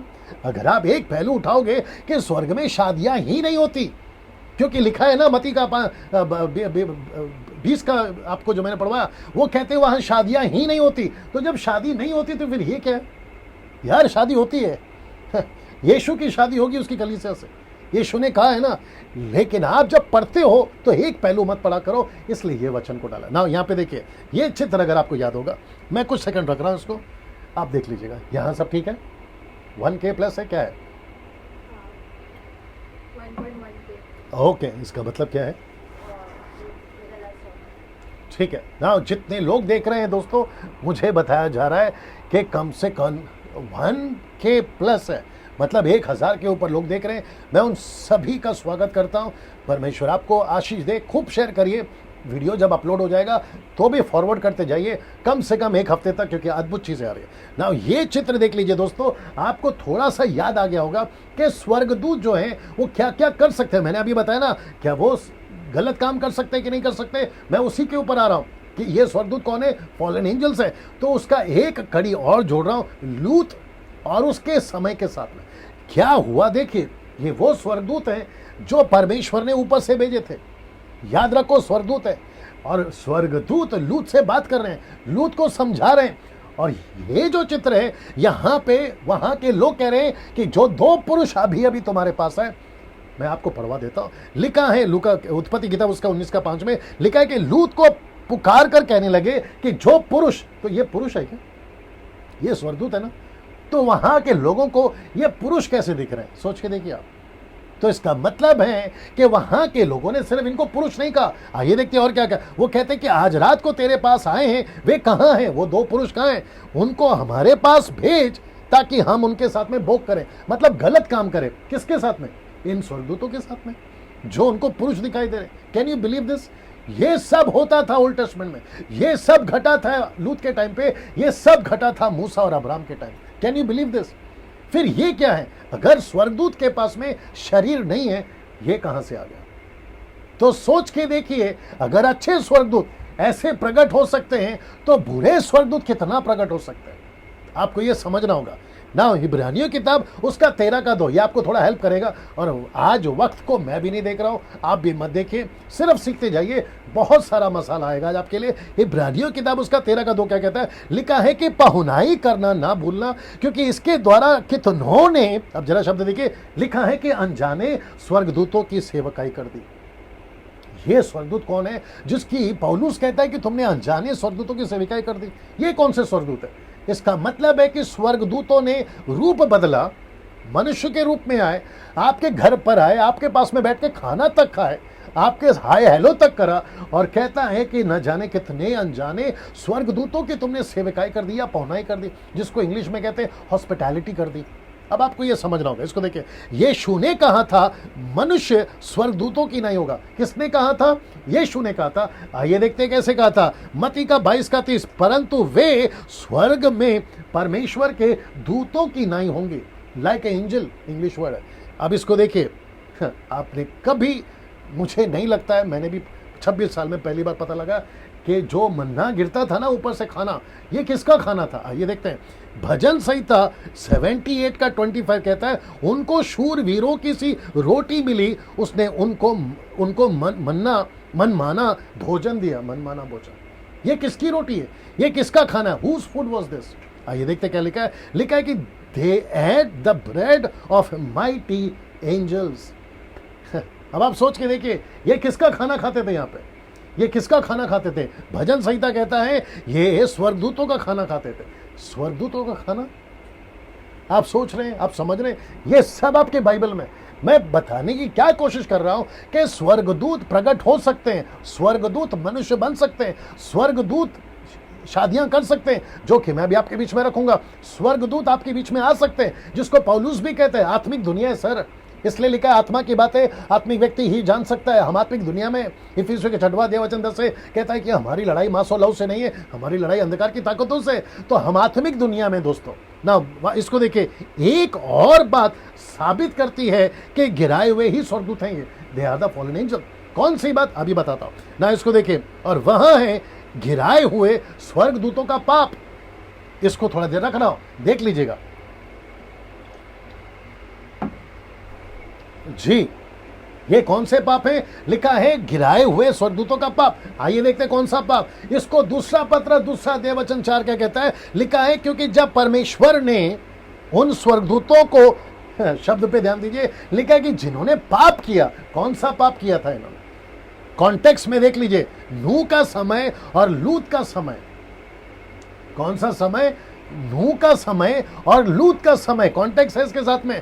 और इसका मतलब है कि स्वर्गदूत कौन थे? ये जो नीचे गिरे थे, कौन से समय में पाप किया और कैसे कैसे पाप किया, उत्पत्ति के 6वें अध्याय में मैं रखूंगा उसको आपके बीच में, आप उसके साथ में जुड़े रहे ना। इसको देखिए, यूदा की किताब उसका 1:6, फिर जो स्वर्गदूतों ने अपने पद को स्थिर न रखा वरन अपने निज निवास को छोड़ दिया, और कॉन्टेक्स्ट में साथ में उसी के नीचे लिखा है एंड मिलेगा आपको, लिखता है कि नूह का समय और लूत का समय। तो इसका मतलब है कि स्वर्गदूत नूह के समय में भी गलती करे, स्वर्गदूतों ने लूत के समय में भी गलती करी, और जिसको पतरस कहता है उनके पाप। अब आप सोच के देखिए ना, इसको देखिए दोस्तों, उत्पत्ति की किताब उसका 6 का 3। आइए सुनो मैं जल्दी से, उत्पत्ति की किताब उसका 6 का 3। मैं चाहता हूं कि जोर से पढ़े जी। और यहोवा ने कहा, मेरा आत्मा मनुष्य से सदा लौ विवाद करता न रहेगा, क्योंकि मनुष्य भी शरीर ही है, उसकी आयु 120 वर्ष की होगी। वापस पढ़। और यहोवा ने कहा, मेरा आत्मा मनुष्य से सदा लौ विवाद करता न रहेगा, क्योंकि मनुष्य भी शरीर ही है, उसकी आयु 120 वर्ष की होगी। ओके ना दोस्तों, ये कौन से मनुष्य कह रहा है, ये कौन से मनुष्य, अब आपको समझना होगा। मैं पीछे बताते आ रहा था, ये वो स्वर्गदूत हैं जिन्होंने रूप ले लिया किसका, मनुष्यों का। और फिर परमेश्वर कहता है यहां पर कि मेरा आत्मा मनुष्य से सदा लौ विवाद करता ना रहेगा। किससे, कौन से मनुष्य से विवाद। ये शब्द क्यों है विवाद, ये विवाद का मतलब क्या है आपको ये भी समझना होगा। मनुष्य, क्योंकि मनुष्य तो शरीर है, शारीरिक बात हो रही है, फ्लैश इसकी बात हो रही है। मनुष्य कितना भी करे, स्वर्गदूत कितना भी काम करे, लेकिन परमेश्वर कहता है कि वो फ्लैश है, शरीर है, वो फ्लैश है। मतलब परमेश्वर से ज्यादा पावर उसका नहीं है। कॉन्टेक्स्ट को समझिए, भेद को समझिए। और वो कौन से मनुष्य है, ये मनुष्य कौन है, मैं वो रखने जा रहा हूं। ये वो स्वर्गदूत हैं जो मनुष्य का रूप ले चुके थे। परमेश्वर इनसे परेशान था, परमेश्वर ने इनको देखा, ये बिगड़ गए। एक और चीज आपके बीच में ऐड कर देता हूं, पहले इसको देख लीजिए, जिसको लेकर परमेश्वर ने 2 चीजें कर दी, मैं आपके बीच में रखने जा रहा हूं। पहले उसको बता देता हूं। एक है उनकी उम्र घटा दी, और दूसरा है उनको पृथ्वी से नाश करने का परमेश्वर के दिमाग में आइडिया आ गया। लेकिन ठीक इसके पहले आप जानना चाहते हैं कि आदम से लेकर नूह का 6वां अध्याय के गैप कितने हैं? कम से कम 1600 साल से भी ज्यादा, जिसको कहते हैं 1600 ईयर्स। आप सोच सकते हैं इन सभी सालों में, इन सभी वर्षों में कितने पैदा हुए और कितने मरे, मरते चले गए। आप 5वां अध्याय को पढ़ लीजिए, ऐसा लिखा है कि वो पैदा हुआ मर गया, वो पैदा हुआ मर गया, इतने साल पैदा, इतने साल जिंदा रहा मर गया, 700 साल 800 साल 900 साल जिंदा रहा मर गया। परमेश्वर यहां पर क्या कहता है पता है, ये वचन को वापस आपके बीच में रखता हूं। कहता है कि मैं उनके साथ में इतना और बर्दाश्त नहीं कर सकता। कौन से लोगों के साथ? ऐसे मनुष्य के साथ में जो स्वर्गदूत थे गिराए हुए, वो मनुष्य बनते चले गए और वो मनुष्यों के पुत्रियों के साथ में विवाह करते चले गए, और उनसे जो बच्चे पैदा हो रहे थे वो दानव पैदा हो रहे थे, जिसको मैंने अभी कहा जाइंट्स पैदा होते चले गए थे। और फिर परमेश्वर कहता है कि मैं उनसे विवाद नहीं कर सकता, इसलिए 2 चीजें कर दी, और वहां एक उम्र घटा दी। मतलब अब खेल खत्म करो, 120 साल जिंदा रहोगे, उसके बाद में खत्म हो जाओगे, ये परमेश्वर ने सिस्टम रख दिया। फिर कहता है कि पृथ्वी को नाश कर दूंगा, क्योंकि वो पृथ्वी को नाश करना बहुत जरूरी था। पृथ्वी को नाश करा, लेकिन एक फैमिली को बचाया जिसका नाम है नूह, उसको बचाया। उसके बाद में उसने किसी को नहीं बचाया, सबको खत्म किया ना। इसको देखिए, उत्पत्ति 6 का 11, बड़े ध्यान से सुनना। परमेश्वर कितना फ्रस्ट्रेटेड है, कितना परेशान हो गया है, यह आपको पता चलेगा। लिखा है कि उस समय पृथ्वी परमेश्वर की दृष्टि में बिगड़ गई थी। मेरा प्रश्न है, कौन बिगड़ गई थी? पृथ्वी बिगड़ गई थी और उपद्रव से भर गई थी। ये जो शब्द है ना, उपद्रव, मतलब जिसको जैसा ठीक लग रहा। कौन सा टाइम है? लूत का नहीं, ये टाइम है नूह का। अब आप सोच के देखिए, ऐसा क्या कर रहा था इंसान, ऐसा क्या कर रहा था मनुष्य, ऐसा क्या कर रहे थे घिरे हुए स्वर्गदूत, जिसको परमेश्वर ने यह वचन लिख दिया कि पृथ्वी बिगड़ गई है। आप इसकी लिमिट पता लगाइए, आप इसकी थ तक जाइए, आप इसके डेप्थ तक जाइए कि पृथ्वी कितनी बिगड़ गई। अब इसको देखो, उत्पत्ति 6 का 12 क्या कहता है? परमेश्वर ने पृथ्वी पर जो दृष्टि की तो क्या देखा कि वो बिगड़ गई है, क्योंकि सब प्राणियों ने पृथ्वी पर अपनी अपनी चाल बिगाड़ दी। सीधे लिखा है सब प्राणियों ने। सब प्राणियों से मतलब क्या है? मनुष्य तो मनुष्य जो स्वर्गदूत नीचे गिरे थे, मनुष्य का रूप धारण किए थे, मतलब आदम की जो संतान है मैं उसकी बात कर रहा हूं, और जो नीचे गिरे थे मैं उनकी अलग बात कर रहा हूं। सबके सब प्राणियों ने अपनी चाल बिगाड़ ली। परमेश्वर को जानवरों से तकलीफ नहीं थी, पक्षियों से तकलीफ नहीं थी, परमेश्वर को मछलियों से तकलीफ नहीं थी, परमेश्वर को उन प्राणियों से तकलीफ थी जो आकर पृथ्वी पे पूरा खेल बिगाड़ रहे। कॉन्टेक्स्ट को समझिए, क्या बोलने की कोशिश कर रहा ना। इसको देखिए, उत्पत्ति 6 का 13, तब परमेश्वर ने नूह से कहा क्या कहा? देखिए, लिखा है सब प्राणियों के अंत करने का प्रश्न मेरे सामने आ गया। सब प्राणियों का अंत ये कौन से प्राणी है? आपको यह भी समझना होगा, ये कौन से प्राणी है जिसको अंत करने का प्रश्न मेरे सामने उठ गया। आइए इसको भी देख लेते हैं, मेरे सामने आ गया, क्योंकि उनके कारण पृथ्वी उपद्रव से भर गई है, इसलिए मैं उनको पृथ्वी समेत नाश कर डालूंगा, पृथ्वी समेत नाश कर डालूंगा सब प्राणियों को। आप लिमिट पता लगा लीजिए वो कितना बिगड़ गए थे ना। इसको देखिए, 1 कुरिन्थियों 6 का 3 क्या कहता है? क्षमा करें, दूसरा कुरिन्थियों 6:3 होना चाहिए। 2 Corinthians chapter 6:3 कहता है, क्या तुम नहीं जानते कि तुम यानी कि हम यानी कि कलीसिया दुल्हन दूतों का, स्वर्ग दूतों का, फॉलन एंजल का न्याय करेंगे। मैंने ब्रैकेट में फॉलन एंजल जानबूझ के डाला है क्योंकि कॉन्टेक्स्ट तो यही बताता है कि जो नीचे गिरे ना वो स्वर्ग दूतों का न्याय कलीसिया करेगी, यानी यीशु की दुल्हन करेगी। Can you imagine this? आप सोच सकते हैं कि परमेश्वर आपको क्या स्थान दे रहा है। और वापस कहता कि ये 2 Corinthians 1 Corinthians नहीं ना। मनुष्यों की पुत्रियां कौन थी, वक्त को ध्यान में रखते हुए, क्योंकि ये बहुत लंबा सब्जेक्ट है, मैं जितना शॉर्ट कर सकता हूं मैंने करके आपके बीच में रखा है। आइए देखते क्या लिखता है। दूसरा कहता है मनुष्यों की पुत्रियां कौन थी, who were the sons of daughters, मनुष्य की पुत्रियां कौन थी। आइए उसको देख लेते हैं। आप पहले ये चित्र देख लीजिएगा।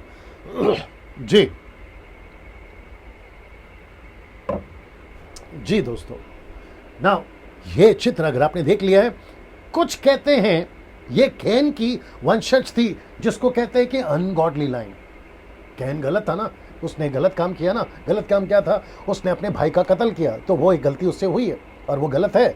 तो उसको लेकर कहते हैं कि उसके गलती का जो लाइन था ना, जिसको कहते हैं अनगॉडली लाइन, और ये कौन है? मनुष्य की पुत्रियां, ऐसा वो कहते हैं। अब जितने लोग प्रचार किए इसके ऊपर, अब उनको तो ठोकर लगेगी मेरे प्रचार से, और वो फिर अपना वीडियो बनाएंगे कि डैनियल राज ने ऐसा कहा। डैनियल राज जो है कैन के वंशज को जो है मानने को तैयार नहीं है। यार मैं क्यों मानूं? जब आपकी वीडियो बना रहे थे मैं चुपचाप रहा ना, वैसे जब मैं बना रहा हूं तो आप लोग भी चुपचाप रहिए और देखिए। अगर आपको ठीक नहीं लगता है तो रहने दो ना। जिस दिन परमेश्वर न्याय करेगा वो आपका भी करेगा, मेरा भी करेगा। अब आप अपनी अपनी वीडियो बनाकर खेल क्यों बिगाड़ रहे हो? आपने अपना रखा, मैं अपना रख रहा हूं, बात खत्म हो गई। फिर यहां कहता है कि कुछ कहते हैं कि कैन के वंशज थे, जिसको कहते हैं अनगॉडली लाइन। ये अनगॉडली लाइन का क्या मतलब है? पर ये गलत है। ये जो कॉन्सेप्ट है ना, ये जो थ्योरी है ना, ये गलत है। कैसे? मैं आपको बताता हूं।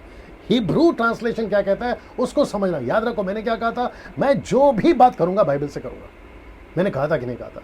जो भी वचन लाऊंगा बाइबल से लाऊंगा। तो हिब्रू ट्रांसलेशन क्या कहता है देखते हैं। कहता है कि वे सब आदम की संतानें थीं। मतलब ये जो लड़कियां हैं, ये वाली, ये जितने भी लड़कियां थी, ये कैन की वंशज नहीं है या कैन की लाइन से नहीं है। आप इसको अनगॉडली लाइन मत दीजिए, जबकि बाइबल कहती है हिब्रू ट्रांसलेशन, मैं रखने जा रहा हूं, ये सब के सब आदम की संतानें। आइए प्रूफ करता हूं, ये देख लीजिए। जो कि कहता है बेनोहत एदम, बेनोहत एदम, इसका मतलब है कि परमेश्वर के पुत्र कैन की बेटियों को नहीं लिखा है, परमेश्वर की बेटियों नहीं लिखा है, लिखा है आदम। ये देखिए आदम, बेनोहत एदम, इसका मतलब है ये परमेश्वर की बेटियां नहीं, कैन के वंशज की नहीं। अगर कैन के वंशज से होती तो लिखना चाहिए था लाइन ऑफ कैन या कैन्स डॉटर, ऐसा लिखना चाहिए था, जबकि नहीं लिखा। क्या लिखा है? आदम की बेटियां। मैंने इसलिए लिखा ना, ये देखिए, ये आदम की बेटियां।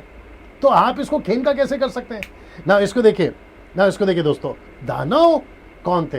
अब ये रहा तीसरा, और जो कि ये बहुत लंबा चलेगा, वक्त का मैं ख्याल रखूंगा, लेकिन मैं आशा करता हूं कि आप लोग सब समझ रहे हैं अभी तक।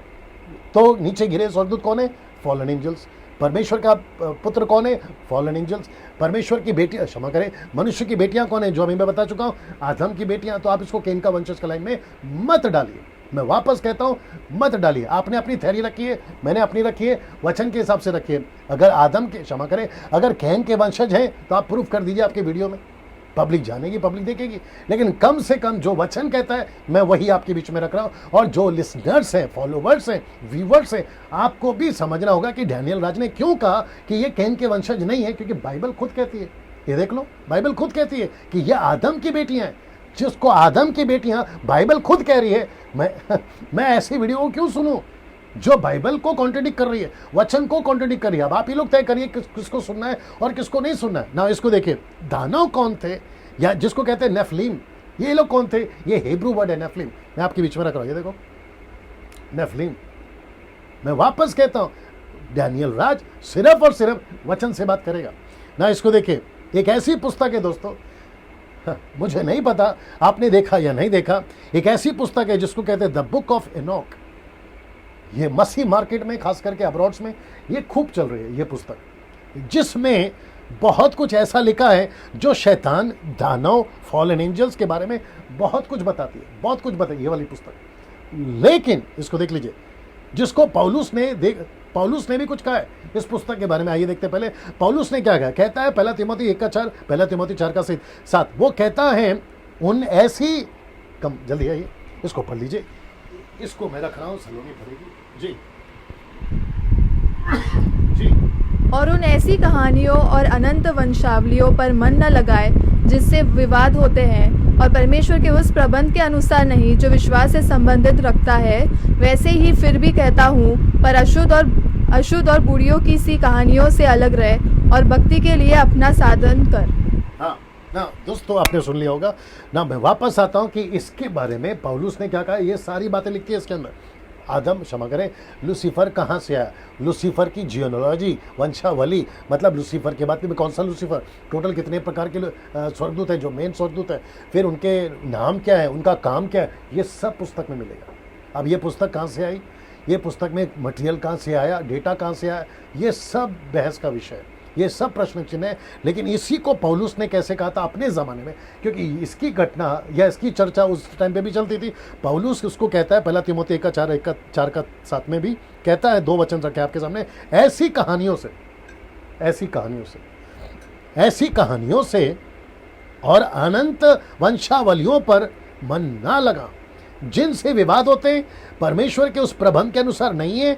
मतलब परमेश्वर ने जो अपनी बाइबल में डाला ना, ये उसके अनुसार नहीं है, जो विश्वास से संबंध रखते हैं। वैसे ही फिर भी कहता हूं, फिर 4:7 में कहता है अशुद्ध और बुढ़ियों की सी कहानियों से अलग रहे, भक्ति के लिए अपना साधन कर। कौन सी कहानी है बुढ़ियों की, कौन सी कहानी है अशुद्ध कहानी? हमको ये नहीं चाहिए, हमको ये थ्योरी नहीं चाहिए। अगर इसमें से कोई प्रचार करता है वो अपने तक रखे, वो उनकी जो स्टडी है वो तक रखे, मेरे को उसमें नहीं जाना है। लेकिन डैनियल राज इस पुस्तक से बात नहीं कर रहा है। मैं किससे बात कर रहा हूं? तोरा। ये तोरा क्या है? मूसा की 5 किताबें, उत्पत्ति, निर्गमन, लय व्यवस्था, गिनती व्यवस्था, विवरण। ये वो 5 किताबें हैं जिसमें से मैं आपके बीच में रख रहा हूं, और जिसको हम कहते हैं कि स्क्रिप्चर्स यानी कि तोरा, हम इसमें से ही सीखेंगे और मैं इसी में से बता रहा हूं। और वापस कहता हूं, आपका ओरिजिनल ट्रांसलेशन जो था, जिसको मैन्युस्क्रिप्ट कहते हैं, वो यहाँ पे नहीं है। हमारे पास में जो है वो ट्रांसलेशन है, जिसको मैं पहले बता चुका हूँ, कॉपीज ऑफ कॉपीज। हमारे पास में जो है ना वो कॉपीज ऑफ कॉपीज है, ठीक है ना। इसको देखिए, उत्पत्ति 6:4 क्या कहता है, ये देखते हैं। उन दिनों में पृथ्वी पर दानव रहते थे। मुझे बताते रहो क्या चल रहा है, ठीक है ना। उन दिनों में पृथ्वी पर दानव रहते थे, और उसके पश्चात, ये देखो ब्रैकेट में मैंने डाला है, मैं आपको बाद में बताऊंगा। उसके पश्चात जब परमेश्वर के पुत्र मनुष्यों के पुत्रियों के पास गए, तब उनके द्वारा जो संतानें उत्पन्न होती थी वो शूरवीर होते थे, और साथ में लिखा है कि वो उनकी कृति प्राचीन काल से प्रचलित है। तो ये दानव कौन है? नेफलीम। ये दानव कौन है? मैं उसके ऊपर आना। यहां पे 2 थ्योरी है, मैं रिपीट करता हूं, यहां पे 2 थ्योरी है। आइए देखते हैं पहला कौन सा। कुछ कहते हैं पहले से दानव थे, कुछ कहते हैं संबंध से दानव हो गए। मतलब स्वर्गदूत जो नीचे गिरे थे, मनुष्य के पुत्रों के साथ में विवाह किया, और उनसे जो बच्चे होते थे वो दानव। यहाँ पे दोनों भी दिखता है, क्योंकि इस वचन के अनुसार पढ़ने में यही आता है कि पृथ्वी पे दानव रहते थे। पास्ट टेंस वर्ड है, पृथ्वी पे दानव रहते थे। भूतकाल की बातें हो रही है, पृथ्वी पे दानव रहते थे। फिर लिखा है कि जो संबंध करते थे उससे शूरवीर पैदा होते थे। मैं दानव का पूरा आपको बताऊंगा कि दानव का मतलब क्या, मैं आ रहा हूं उसके ऊपर। तो इस वचन के अनुसार यहाँ पर एक हो गया कि कुछ कहते हैं कि पहले से दानव थे, और कुछ कहते हैं कि जो है संबंध से दानव पैदा हो गए। मैं दूसरे के साथ जाऊंगा। कौन सा दूसरा? ये वाला। मुझे इससे कोई परहेज नहीं है, क्योंकि वचन में लिखा है, और अगर लिखा है तो दानव होंगे। लेकिन मैं उसके ऊपर अभी नहीं जाना चाहता हूं। मैं जाना चाहता हूं कि ये कहां से आया, ये दानव कहां से आया। अब आप इसको देख लीजिएगा। मैं इसलिए कह रहा हूं कि मैं दूसरे के साथ जाऊंगा, क्योंकि दानव का अर्थ है mighty, strong and huge man. Huge का मतलब है, ऐसा बाइबल में लिखा, लंबे लंबे। वो बहुत चौड़े थे, वो लंबे थे। मैं वो एक एक चीज आपके बीच में रखने जा रहा हूं ना। ऐसा कुछ, ये आपको समझाने के लिए, ऐसा कुछ होते थे ह्यूज। दानव का मतलब है ह्यूज, बहुत स्ट्रांग या बहुत शक्तिशाली। उनकी हाइट बहुत होती थी। मैं एक एक चीज आपके बीच में रखता चला जाऊंगा ना। दानव क्यों, ये जो शब्द है ना, दानव क्यों, इसके पीछे शैतान का क्या मकसद था। अब मेरे मैसेज के डीप में जा रहे हैं दोस्तों। कम से कम 1 घंटा हो गया, और ये बात अलग है कि 1 घंटा कैसा हो गया आपको शायद पता भी नहीं चला होगा, लेकिन जितना हो सकता है मेरे साथ में बने रहे। मैं वापस कहता हूँ ये बहुत डीप है और इसका कनेक्शन फॉलन एंजल से भी है और आपका कनेक्शन दानव से भी है और आज का वर्तमान स्थिति से भी इसका कनेक्शन है। इसलिए बहुत ध्यान से सुनिएगा। दानव क्यों, इसके पीछे शैतान का मकसद क्या था ना, सब कुछ यहां से शुरू हुआ है दोस्तों, सब कुछ यहां से शुरू हुआ है। आप ये चित्र को पहले देख लीजिए अच्छे से जी। ओके, मैं आ जाता हूं यहां पे। एक चित्र में आप देख सकते हैं कि लूसीफर यानी कि शैतान, इब्लीस, उनको फल खिला रहा। ये बीच में जो पट्टा डाला है ये मेरी मजबूरी है डालने की, नहीं तो मैं आपको ऐसे ही दिखा सकता था, लेकिन आपको समझाने के लिए यहां पर देख लीजिएगा। ये बिना कपड़े के, यहां पे ये बिना कपड़े के परमेश्वर ने जैसी उन्होंने गलती करी उनको कपड़ा क्यों दिया मैं वो भी बताऊंगा आपको। लेकिन यहां पे जैसे फल खाया परमेश्वर ने कहा कि अब तुम बगीचे में नहीं रह सकते, तो यहां से सब कुछ शुरू हुआ। अब आप सोच के देखिए लूसीफर का प्लान क्या था। दानव क्यों, प्रश्न उठाना दानव क्यों, क्योंकि बगीचे के अंदर दानव पैदा नहीं हो सकते। बगीचे के अंदर स्त्री के द्वारा जो बच्चे होंगे यानी कि लड़कियां यानी कि स्त्रियां, उनसे बच्चे, गलत बच्चे पैदा नहीं हो सकते। तो लूसीफर ने कहा कि इनको बगीचे से बाहर निकालना होगा और इनको बाहर निकालने के लिए इनसे ऐसा कुछ करवाना होगा कि जिसके चलते परमेश्वर इनको बाहर निकाले। आइए देखते क्या हुआ था। क्या यह संभव है, जरा ध्यान दीजिएगा, क्या यह संभव है कि परमेश्वर के बनाए हुए शरीर में शैतान घुस सकता है? क्या यह संभव है ना? इसको पढ़ना होगा, जल्दी से आइए। मत्ती की किताब उसका 12 का 43 से 45। जी दोस्तों, the Book of Matthew chapter 12 43 to 45। जी, मत्ती की किताब 12 का, इसको जरा सुन लेते हैं जी। अभी यहाँ पे कितने लोग देख रहे हैं जी? जब अशुद्ध आत्मा मनुष्य में से निकल, इधर आ जाओ, इसको जी। जब अशुद्ध आत्मा मनुष्य में से निकल जाती है तो सूखी जगहों में विश्राम ढूंढती फिरती है और पाती नहीं। तब कहती है मैं अपने उसी घर में जहाँ से निकली थी लौट जाऊंगी, और लौटकर उसे सूना, जाड़ा बुहारा और सजा सजाया पाती है। तब वह जाकर अपने से और बुरी 7 आत्माओं को अपने साथ ले आती है और वे उसमें पेट कर वहाँ वास करती है, और उस मनुष्य की पिछली दशा पहले से भी बुरी हो जाती है। इस युग के बुरे लोगों की दशा भी ऐसी ही होगी। हाँ दोस्तों, आपने इस वचन के अनुसार ये तो समझ लिया होगा ओके, ये आपने समझ लिया होगा। क्या शैतान या दुष्ट आत्माएं, इवन शैतान इब्लिस भी, क्या मनुष्य के शरीर में, परमेश्वर के बनाए हुए शरीर में घुस सकता है? ये कॉन्सेप्ट कैसे फिट बैठता है? लेकिन वचन कहता है कि ऐसा हो रहा है, ऐसा हुआ था, ऐसा हो रहा है और आगे भी होता रहेगा। तो इसका मतलब है कि यहाँ पे जो मैं कॉन्सेप्ट रख रहा हूँ इसको ध्यान से देखिएगा। मेरी रिक्वेस्ट है, ये वीडियो जब अपलोड होगा फेसबुक पे, यूट्यूब पे, जितना हो सकता है शेयर करिए, क्योंकि मैंने बहुत बारीकी से स्टडी कर आपके बीच में रखा है। वापस कहता हूं कि ये जो कॉन्सेप्ट है ना, आपको सारा खेल यहां से शुरू हुआ है साहब। हम उत्पत्ति की किताब को बचपनों से पढ़ते आ रहे, संडे क्लास में पढ़ाते आ रहे, लेकिन इतना डीप, इतना डेप्थ इसके अंदर है, आज आपके बीच में रखने की प्रभु के अनुग्रह से मैं कोशिश करूंगा ना। यहाँ पे गलती हुई और इसके चलते आदम और हवा को बाहर निकाला गया, क्योंकि जो बीज था ना शैतान का, वो बोना था। अब इसको देखिए आप, इस वचन इसलिए मैंने ये रखा, क्या संभव है कि परमेश्वर के बनाए हुए शरीर, आदम हवा, इंसान, हिंदू, मुस्लिम, सिख, ईसाई, बुद्धिस्ट, पारसी, जैन, कहीं का भी हो, किसी भी युग का हो, उसके शरीर में शैतान घुस सकता है? ये कॉन्सेप्ट कैसे फिट बैठता है? लेकिन लिखा है कि ऐसा हो रहा है, आज भी हो रहा है, तब भी हुआ था। तो इसका मतलब है कि अगर लूसीफर के पास में इतनी ताकत है कि ये स्किन में वो घुसकर पॉजेस करके उस व्यक्ति को काबू में करके, पुरुष हो या स्त्री, बच्चा हो या कोई भी हो, जवान हो, उसको काबू करके शरीर के द्वारा वो जैसा चाहे उसे करवा सकता है, तो आपको अगला स्लाइड देखना पड़ेगा। उत्पत्ति 6 का 4, फिर उत्पत्ति 3 का 5, ये कनेक्शन और ये कनेक्शन क्या देखिए। उत्पत्ति 3 का 5 में क्या लिखा है? वरन परमेश्वर आप जानता है, लूसीफर बात कर रहा है, परमेश्वर आप जानता है कि जिस दिन तुम उसका फल खाओगे, जिस दिन तुम उसका फल खाओगे, जिस दिन तुम उसका फल खाओगे, जरा देखिए क्या बोल रहा है, उस दिन तुम्हारी आंखें खुल जाएंगी, तुम भले बुरे का ज्ञान पाकर परमेश्वर के तुल्य हो जाओगे। यहाँ पे 3 बातें, फिर उसका कनेक्शन 3 का 5, यहाँ 3 बातें, आंखें खुल जाएंगी, दूसरा भले बुरे का ज्ञान तुम पा जाओगे, और फिर तीसरा कहता है, इसलिए मैंने लाल में डाला है, कि तुम परमेश्वर बन जाओ। परमेश्वर बन जाओगे। ये कैसे संभव है कि तुम परमेश्वर बन जाओगे? और इसका कनेक्शन दानों से है, इसका कनेक्शन जाइंट से है, इसका कनेक्शन फॉलन एंजल से है। ये सारी थ्योरी आपको समझनी होगी। इसलिए मैंने क्या लिखा है कि सारा खेल यहां से शुरू हुआ है। अगर आप ये समझ गए, ये कॉन्सेप्ट को समझ गए, आपको फॉलन एंजल का कॉन्सेप्ट समझ में आ जाएगा, आपको sons and daughters and sons of God समझ में आ जाएगा, आपको दानव समझ में आएगा। इसलिए मैं यहाँ पर आपको लेकर जा रहा हूँ ना। वापस आते हैं यहाँ पर क्या कहता है, इसको देख लीजिए, जो कि मैं पढ़वा चुका हूँ। अब यहाँ पे 3 बातें हैं। आंखें खुल गई, भोले बुरे का ज्ञान पा लिया, और साथ ही साथ परमेश्वर के तुल्य हो जाओगे। तो सबसे पहले बात करते हैं आंखें खुल गई। ये आंखें खुलना क्या है? जिसको कहते हैं सेक्स, व्यभिचार को बढ़ावा देना। जैसे ही लूसीफर ने आदम हव्वा को फल खिलाया, खाते ही क्या हुआ? पहला रिएक्शन ये देखते हैं। उसका पहला रिएक्शन था ये, बड़े ध्यान से सुनिएगा, उसका पहला रिएक्शन था ये। आइए देखते क्या लिखा है। लिखा है, कम फास्ट, लिखा है जी, लिखा है जी, लिखा है जी। तब उन दोनों की आंखें खुल गई और उनको मालूम हुआ कि वे नंगे हैं, सो उन्होंने अंजीर के पत्ते जोड़ जोड़ कर लंगोट बना लिए। ओके ना दोस्तों, एक और शब्द पे ध्यान देना होगा। लिखा है कि तब उन दोनों की आंखें खुल गई। ये शब्द क्यों लिखा? दोनों की आंखें खुल गई।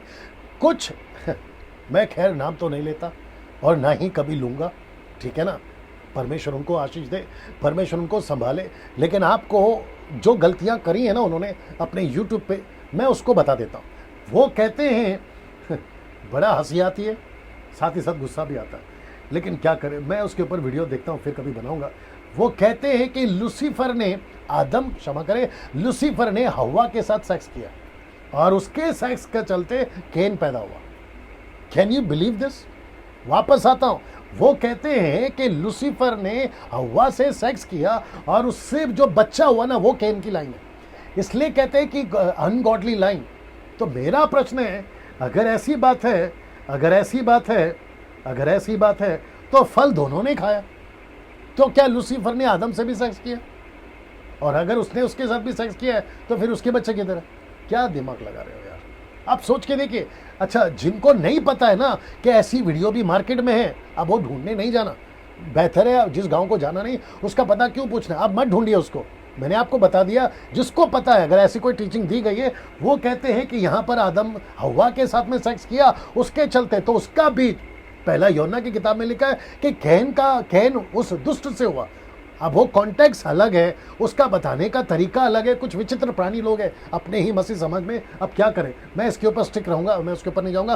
कहते हैं आंखें खुल गई, तो इसको कहते हैं सेक्स को बढ़ावा देना। अब अदन के बगीचे से कैसे सेक्स को बढ़ावा दिया, फिर अदन के बगीचे से लूत तक में कैसे सेक्स का काम किया, फिर लूत तक और अभी तक, इन सभी को आपके बीच में रखने जा रहा हूं। जरा देख लीजिएगा ना, समझने वाली बात है कि क्यों शरीर को छुपा रहे। ये देख लीजिए, यहां पे शरीर को सबसे पहले किसने छुपाया? शरीर को आदम और हव्वा ने। कौन से पत्ते के साथ में? अंजीर के पत्ते के साथ में।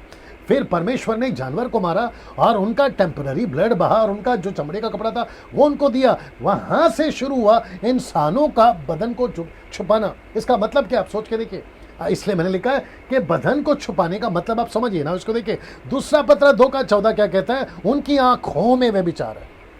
Can you believe this? पत्रस बोल रहा है उनकी आंखों में व्यभिचार बसा हुआ है और वो पाप किए बिना रुक नहीं सकते। तो इसका मतलब है कि सबसे पहला गलती लूसीफर ने आदम और हव्वा से और उनकी वंशज से क्या करवा दिया? उनकी आंखें खोल दी व्यभिचार के मामले में, उनकी आंखें खोल दी सेक्स के मामले में, उनकी आंखें खोल दी 2 जेंडर को पहचानने में। एक है मेल जेंडर और दूसरा है फीमेल जेंडर। जब तक आंखें नहीं खुली थी दोनों एक थे। मेरे पास में वक्त की कमी है दोस्तों, मैं इसमें नहीं घुस सकता हूं। अब आप समझ के देखिए मैं कहां तक जा रहा हूं आपको लेकर, आप कनेक्शन देखिए। इसलिए पत्रस कहता है कि उनकी आंखों में व्यभिचार है और वो पाप किए बिना नहीं रह सकते। अब इसको देखो, मत्ती 5:28 में यीशु क्या बोलते हैं? कहते हैं परंतु मैं तुमसे ये कहता हूं कि जो कोई किसी स्त्री पर कुदृष्टि, मतलब उन आंखों से अगर कोई गलत नजर से डालता है, वो व्यभिचार कर चुका। तो ये कहां से हो रहा है? आंखों से। तो लूसीफर ने क्या पहले खोला? आंखें खोल दी। बोला तुमको ये पता चलेगा, तो क्या खिला दिया? फल खिलाकर उनकी आंखें खोल दी। अब इसको देखो, ये मेरा बहुत फेवरेट है, मैं इसके ऊपर कभी वीडियो बनाऊंगा। पहले इसको देख लेते हैं। लिखा है शरीर का दिया आंख है। मतलब शरीर को जो रोशनी देता है वो आंख है। अब इसको देखो, इसलिए यदि तेरी आंख निर्मल है, निर्मल का मतलब है अगर तूने अपनी आंख को गाइड कर लिया, अगर तूने अपनी आंख को बचा लिया गलत चीजों को देखने से, गलत तरीके से देखने से, अगर तूने अपनी आंख को बचा लिया तो तेरा सारा शरीर भी उजियाला रहेगा। लेकिन अगर तेरी आंख बिगड़ गई, परंतु यदि तेरी आंख बुरी हो गई, अब देख जिसको देखो, तो तेरा सारा शरीर भी अंधियारा होगा। अब इसको देखो दूसरा, इस कारण वह उजियाला जो तुझ में है यदि अंधकार हो तो वह अंधकार कैसा बड़ा होगा। अब आप देखिए कनेक्शन क्या है। यीशु ने ऐसा क्यों कहा कि अगर तेरी आंख ठीक नहीं है, और ऊपर से क्या देखा स्वर्गदूतों ने, लिखा है कि देखा कि जो लड़कियां हैं वो सुंदर हैं, लिखा है देखा, मैं आऊंगा उसके ऊपर। फिर कहता है कि दे सॉ, उन्होंने देखा और फिर जिससे जैसा चाहे उससे शादी कर लिया। तो इसका मतलब है कि उनका उजियाला अंधकार में बदल गया, और वो अंधकार कितना बड़ा हो सकता है आप इसकी कल्पना तक नहीं कर सकते। तो साथ ही साथ अभी अगर कोई पास्टर या बिलीवर या कोई सिस्टर ब्रदर या कोई एवेंजलिस्ट, टीवी एवेंजलिस्ट अगर मुझे अभी सुन रहा है, मैं उन सभी को कहना चाहूंगा ये यीशु का स्टेटमेंट है। अगर आप अपनी आंखों से अपनी आंखों को प्रैक्टिस डालो कि मैं गले के नीचे नहीं देखूंगा, अगर आप लोग समझदार हैं तो आप लोग समझ गए होंगे, आप गले के नीचे किसी स्त्री को नहीं देखोगे। तो मैं उन सभी को कहना चाहता हूं कि सर, अगर आप मिनिस्टर हैं, आप सेविकाएं करते हैं, प्रचार करते हैं, आपको समझना होगा कि आपकी आंख अगर ठीक है तो शरीर उजाले में, अगर आंख गड़बड़ है तो आपका पूरा शरीर अंधकार में, और वो कितना बड़ा अंधकार हो सकता है आप इसकी कल्पना तक नहीं कर सकते। क्योंकि उसके चलते यीशु मसीह ने एक जगह पे लिखा है, यदि तेरी आंख तुझे ठोकर खिलाए तो निकाल दे, नहीं तो तेरा पूरा शरीर नरक में जाएगा। मैं इसके ऊपर फिर कभी बात करूंगा। पहला यूहन्ना 2:16, क्योंकि लिखा है, क्योंकि जो कुछ संसार में अर्थात शरीर की अभिलाषा, ये देखो आंखों की अभिलाषा, ये सब कहां से शुरू हुआ? अदन के बगीचे से। और दानव कैसे आए मैं वो भी बताऊंगा। अब बात करते हैं दूसरा, भले बुरे का ज्ञान। तीन चीजें हुई थी, आंखें खुल गई, भले बुरे का ज्ञान, और तीसरा है परमेश्वर के तुल्य बनाऊंगा। मैं कनेक्ट कर रहा हूं, ये कहता है भले बुरे का ज्ञान।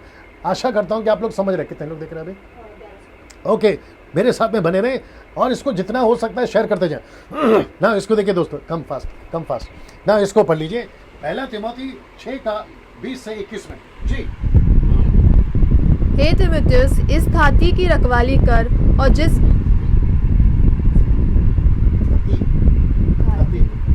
जी, और जिस ज्ञान को ज्ञान कहना ही भूल है, उसके अशुद्ध बकवाद और विरोध की बातों से परे रहे। कितने इस ज्ञान का अंगीकार करके विश्वास से भटक गए हैं। ओके ना दोस्तों, यहाँ पे पौलुस क्या कहने की कोशिश कर रहा है? एक ऐसा नॉलेज बांट रहा है शैतान जो परमेश्वर की ओर से नहीं है, मनुष्य के अंदर दिया हुआ है। मनुष्य बहुत सारे नॉलेज, संसारिक नॉलेज, मैं पिछले वीडियो में बता चुका हूं कि संसार का ज्ञान परमेश्वर की नजर में मूर्खता है। तो ऐसा नॉलेज वो बांट रहा था, और पौलुस उसको कहता है कि हे तीमुथियुस, इस तथी की रखवाली कर।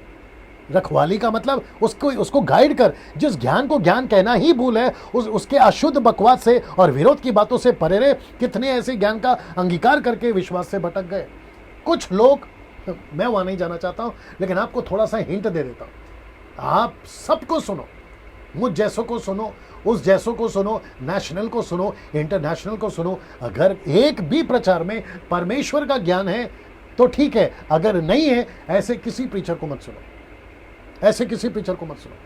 वैसे ही बहुत सारा बेड़ा गर्क हो गया। ये लोग आते हैं और बेड़ा गर्क करते हैं ना। इसको देखिए, ये रहा तीसरा, परमेश्वर के तुल्य हो जाओ। किसने कहा? लूसीफर ने हव्वा से कहा कि जिस दिन तुम इसका फल खाओगे परमेश्वर के तुल्य हो जाओगे ना। इसको देखिए, परमेश्वर के बाद, बड़े ध्यान से देखना, परमेश्वर के बाद पृथ्वी पर कौन परमेश्वर बना?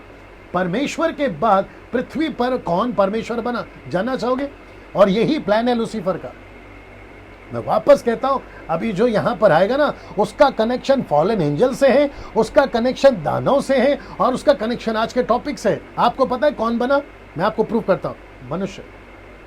अब कैसे बना उसको भी देखिए। इसको पौलुस कहता है रोमियो 1:23 में, अविनाशी परमेश्वर की महिमा को नाशमान मनुष्य पक्षियों, चौपियों, रेंगने वाले जंतुओं की मूर्ति की समानता में बदला। इसका मतलब है परमेश्वर के जैसा पहला कौन बना? मनुष्य। फिर कौन बने? पक्षी। फिर कौन बने? चौपाए, रेंगने वाले जंतु। इसका मतलब है कि परमेश्वर के बाद में मनुष्य परमेश्वर बन सकता है, ऐसा झूठ किसने फैलाया? शैतान ने। ऐसा झूठ या ऐसा अधूरा ज्ञान या ऐसी डॉक्ट्रीन किसने फैलाई? शैतान ने।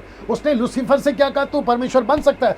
लूसीफर को अच्छे से पता था कि मैं कैसे बनाऊंगा, बेचारे आदम हवा को नहीं पता था। और इसको लग गए कम से कम 1600 साल उत्पत्ति के 6वें अध्याय में आते आते। Can you believe this? 1600 साल का गैप है। आदम से लेकर उत्पत्ति के 6वें अध्याय में आते आते 1600 साल लग गए। और यहाँ पे परमेश्वर ने, शैतान ने, माफ करिए, शैतान ने कहा कि अब बारी आ गई है कि मैं तुमको बनाऊंगा परमेश्वर। कैसे? दानों को पैदा कराकर। आइए उसको कनेक्ट कर रहा हूं। उत्पत्ति 3:15 लिखा है, बड़े ध्यान से सुनना जी, जल्दी आइए। लिखा है जी जी जी, और मैं तेरे और इस स्त्री के बीच में और तेरे वंश और इसके वंश के बीच में, और मैं तेरे और इस स्त्री के बीच में और तेरे वंश और इसके वंश के बीच में। दोस्तों यहाँ पे दो बातें। सबसे पहला है तेरा वंश, तेरे वंश, और लिखा है कि उसके वंश। ये दो वंश क्यों ना? इसको देखिए, लिखा है बैर उत्पन्न करूंगा, वे तेरे सिर को कुचल डालेगा और तू उसकी एड़ी को डसेगा। ये कौन है? तेरे वंश। और ये कौन है? उसके वंश। ये कौन है? तेरे वंश, उसके वंश। इसका मतलब है तेरे वंश। बात किससे हो रही है? बात किससे हो? मैं तेरे और स्त्री के बीच में, शैतान से बात हो रही है। परमेश्वर शैतान यानी सांप को कह रहा है कि मैं तेरे वंश और उसके वंश यानी स्त्री के वंश। बड़े ध्यान से देखना, मेरे साथ बने रहिएगा, बीच में उठकर नहीं जाना, बीच में ये जो प्रोग्राम है इसको छोड़कर नहीं जाना। दोस्तों गजब की चीज आ रही, गजब की चीज आ रही। आपके लाइफ में कभी नहीं सुना होगा, ऐसी चीजें मैं लेकर आ। लिखा है तेरे वंश और उसके वंश के बीच में बैर को उत्पन्न करूंगा। ये तेरे वंश और उसके वंश, सांप से बात हो रही है। आइए उसको देखते हैं। तेरे वंश और उसके वंश के बीच का क्या अर्थ है? यहां दानों की बात हो रही है। मैं रिपीट करता हूं, यहां पे बात किसकी हो रही है? दानों की बात हो रही है। शैतान उसके बीच को बिगाड़ना चाहता था। किसके बीच को? स्त्री के बीच को। स्त्री का बीच कौन है? यीशु। स्त्री का बीच कौन है? यीशु। यीशु मसीह। परमेश्वर ने क्या कहा था कि मैं स्त्री के द्वारा एक बच्चे को पैदा कराऊंगा और वो मानव जाति का उद्धार करता होगा। इसका मतलब है कि लूसीफर को तब से पता था कि एक ऐसा बीज पैदा होगा, एक ऐसा पुत्र पैदा होगा जिसको यीशु, जो जगत का उद्धार करता होगा। इसलिए मूसा के टाइम पे 2-2 साल के बच्चे को मरवा दिया। इसलिए यीशु के टाइम पे 2-2 साल के बच्चे को मरवा दिया। और तब से लेके अब तक भी जो भी परमेश्वर का काम करते हैं, जो भी यीशु की सेविकाएं करते हैं, उन सभी के बीच को लूसीफर मारना चाहता है। इसके ऊपर फिर कभी बात करेंगे। अब इसको देखिए। इसलिए उसने गिराए हुए स्वर्गदूतों से शादी कराई और बच्चे पैदा कराए। Can you believe this? उसने क्या किया कि स्वर्गदूतों के द्वारा जो गिराए। अब आप कनेक्शन देख रहे हैं सर जी, आप कनेक्शन देख रहे हैं। आप कहां से कहां कनेक्शन है? मतलब उसके पीछे मकसद देखिए क्या। इसलिए मैंने क्या लिखा है कि अदन के बगीचे में लूसीफर का जाना यूं ही नहीं था, एक बड़े मकसद के साथ गया था वो। और उसने क्या कहा कि मैं गिराए हुए स्वर्गदूतों के द्वारा, या जाने दो, गिराए हुए स्वर्गदूतों के द्वारा मैं क्या करूंगा? बच्चों को पैदा कराऊंगा। इसका मतलब है मैं किसको नाश करूंगा? तेरे वंश और उसके वंश के बीच में बैर उत्पन्न करूंगा। देख रहे कि नहीं देख रहे? अब आप कनेक्शन देखिए ना, इसको देखिए दोस्तों जी, आप इसको देखिए ना। ये चित्र आपको मदद करेगा थोड़ा सा समझने के लिए कि यहां पे क्या हो रहा है, यहां पे क्या हो रहा है, यहां पे बच्चे क्यों पैदा हो रहे हैं। ये सब मास्टर प्लान है लूसीफर का। इसलिए पौलुस कहता है कि हम शैतान के युक्तियों से अनजान नहीं है ना। इसको देखिए, तो शैतान ने क्या वादा किया था? दूसरे शब्दों में ब्रैकेट में डाला झूठ। तो लूसीफर ने क्या झूठ बोला था या क्या वादा किया था? तुम परमेश्वर बन जाओगे, ये उसने बोला था। किसको बोला था? हव्वा को और आदम को बोला था। और वो कहता है कि मैं बनाकर रहूंगा। कैसे बनाऊंगा? देखो, उत्पत्ति 6:4 के अनुसार उसने बनाया। क्या लिखा है जरा देखिएगा। उन दिनों में पृथ्वी पर दानव रहते थे। उन दिनों में पृथ्वी पर दानव रहते थे। उसके पश्चात जब परमेश्वर के पुत्र मनुष्य के पुत्रों के पास आए, परमेश्वर के पुत्र मतलब फॉर्नल एंजल्स नीचे गिराए हुए, मनुष्य की पुत्री मतलब केन नहीं, आदम की संतान नीचे गिराए, तब उनके द्वारा जो संतान उत्पन्न हुए, यानी कि दानव, जाइंट, स्ट्रॉन्ग जो पैदा हुए, वे पुत्र, शब्द को ध्यान दीजिए, लिखा है वे पुत्र शूरवीर होते थे। साथ ही साथ में लिखा है कि जिनकी कृति प्राचीन काल से प्रचलित है। प्राचीन काल से प्रचलित है, जिसको एनोक की पुस्तक में लिखा गया है, जिसको पौलुस कहता है। कथा कहानियों पे हमें नहीं जाना, लेकिन हम इसके साथ में स्टिक रहेंगे। लिखता है कि वे बच्चे जो पैदा होते थे वो शूरवीर होते थे, जिनकी कृति प्राचीन काल से। ये कैसे हो गया ना? इसको देखिए, ये चित्र देख लीजिए। अब इसको देखिए, अब इसको देखिए, ये ऐसे पैदा होते थे। अब आप पूछोगे डैनियल भाई ये सब कहाँ लिखा है, get ready with the scriptures. अब आप पूछोगे डैनियल भाई ये सब कहाँ लिखा है, मैं आपके बीच में आ रहा हूँ। जिसको लूसीफर ने डमी गॉड्स बनाया, मैं वापस कहता हूँ क्या बनाया, ये देखिए, ये देखिए, जिसको कहते हैं डमी गॉड्स, ये मैंने जानबूझ के लिखा है डमी गॉड्स।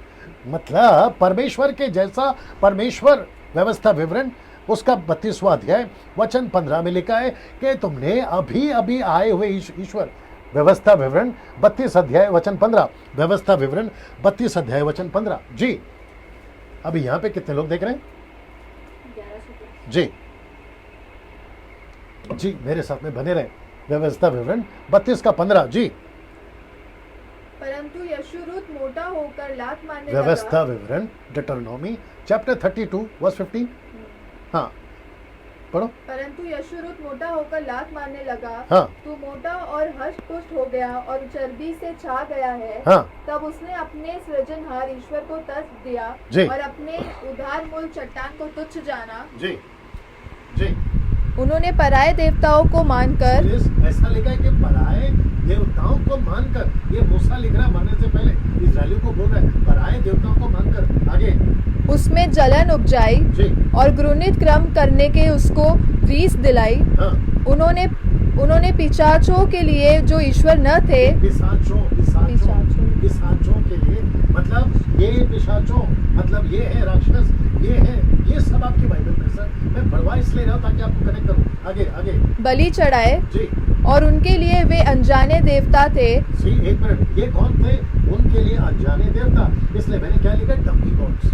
ये सब लूसीफर का प्लान है। वो क्यों कर रहा है ऐसा? इसलिए क्योंकि उसने कहा था कि मैं तुम्हें परमेश्वर बनवाऊंगा, मैं तुम्हें परमेश्वर बनवाऊंगा, मैं तुम्हें परमेश्वर बनाऊंगा। उसने कहा था ना कि तुम जिस दिन फल खाओगे तुम परमेश्वर बन जाओगे। ये सब कैसे हो सकता है अगर वो स्वर्गदूत नीचे नहीं आएंगे? ये कैसे हो सकता है अगर वो शादी नहीं करेंगे? ये कैसे हो सकता? अच्छा कुछ लोग कहते हैं कि डैनियल भाई उन्होंने गलत काम नहीं किया, वो स्वर्गदूतों ने गलत काम नहीं किया, शादी करके बच्चे किए। अब शादी जो शब्द है ना सर, जिसको इंग्लिश में कहते हैं मैरिज, इसको आप दो तरीके से ले सकते हैं।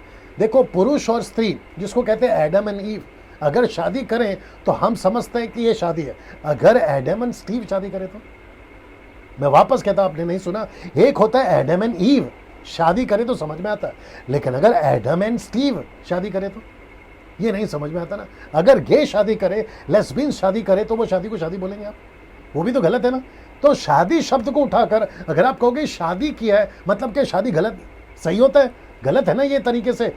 मैं वापस कहता हूं, अगर एडम एंड ईव शादी करते तो वो शादी सही है, लेकिन अगर एडम एंड स्टीव शादी करते तो वो गलत है। अगर आप समझ गए होंगे तो यहां पे वो परमेश्वर बनाना चाह रहा था। अब आइए इसको देखिए, ये सारा चित्र अगर आपने देख लिया, जिसको कहते हैं डमी गॉड्स, ये प्लान था उसका। क्या दानव का जिक्र बाइबल में है? आइए, क्या दानव का जिक्र बाइबल में है? जवाब है यस ना। इसको पढ़ते जाइए, पहले इसको देख लीजिएगा। क्या आपको 12 जासूस याद है? जो गिनती की किताब उसका 13 का यहीं पर है, यहीं पर जरा देख लेंगे। गिनती की किताब उसका 13 में उन सब की रिपोर्ट क्या थी, आइए देखते हैं। गिनती की किताब 13 का 28 पढ़िए जी। जी परंतु उस देश के निवासी बलवान है और उसके नगर गढ़ वाले हैं और बहुत बड़े हैं। और इसको वापस पढ़िए और आराम से पढ़िए। परंतु उस देश के निवासी बलवान है और उसके नगर गढ़ वाले हैं और बहुत बड़े हैं। और फिर हमने वहाँ अनाक वंशियों को भी देखा। ओके, ये जो शब्द है ना अनाक वंशियों मतलब दानव, ये उसको रिप्रेजेंट करता है या उसको बताता है। और शब्द को देखिए, लिखा है कि उसके नगर गढ़ वाले हैं, उसके जो नगर है ना वो बड़े बड़े। ये देख लीजिए सर, चित्र देख लीजिए, दिख रहा है? देखो जी, ये चित्र देख लीजिए जी जी जी। और कुछ बंद करना है? ठीक है ना। परंतु उस देश के निवासी बलवान हैं और उसके नगर गढ़ वाले हैं। आप ये देख रहे हैं, ऐसे होते थे दानव। ये कौन है? बंदी रखना, मैं बोलता हूं। ये कौन है और कौन रिपोर्ट दे रहे हैं? ये 12 जासूस जो गए थे कनान में और वहां से रिपोर्ट लेकर आए थे। ये रिपोर्ट क्या कहती है कि वहां पर ऐसे दानव है। Can you believe this? ये सब कहां है आपके बाइबल में? क्या कभी अभी जो आजकल के जो युवा पीढ़ी है ना, अभी उनको फिर गुस्सा आएगा। वे कहां फंस के रह गए? गिटार में।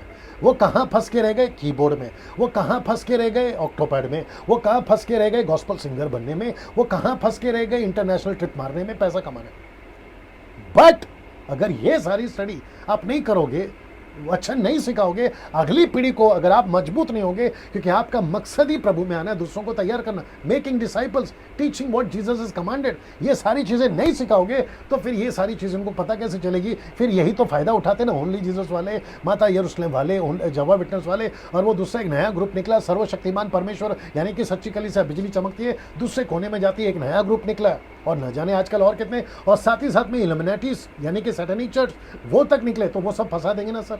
इसलिए हम सबको वचन में मजबूत होना, रूटेड होना बहुत जरूरी है। लाइट ऑन कर लीजिए ना, आप ये भी देख लीजिए, ऐसा लिखा है, जरा शब्द पे ध्यान दीजिएगा, ऐसा लिखा है, पढ़िए, कम फास्ट पढ़िए जी, गिनती की किताब उसका 13 का 33, आइए देखते क्या लिखा है जी।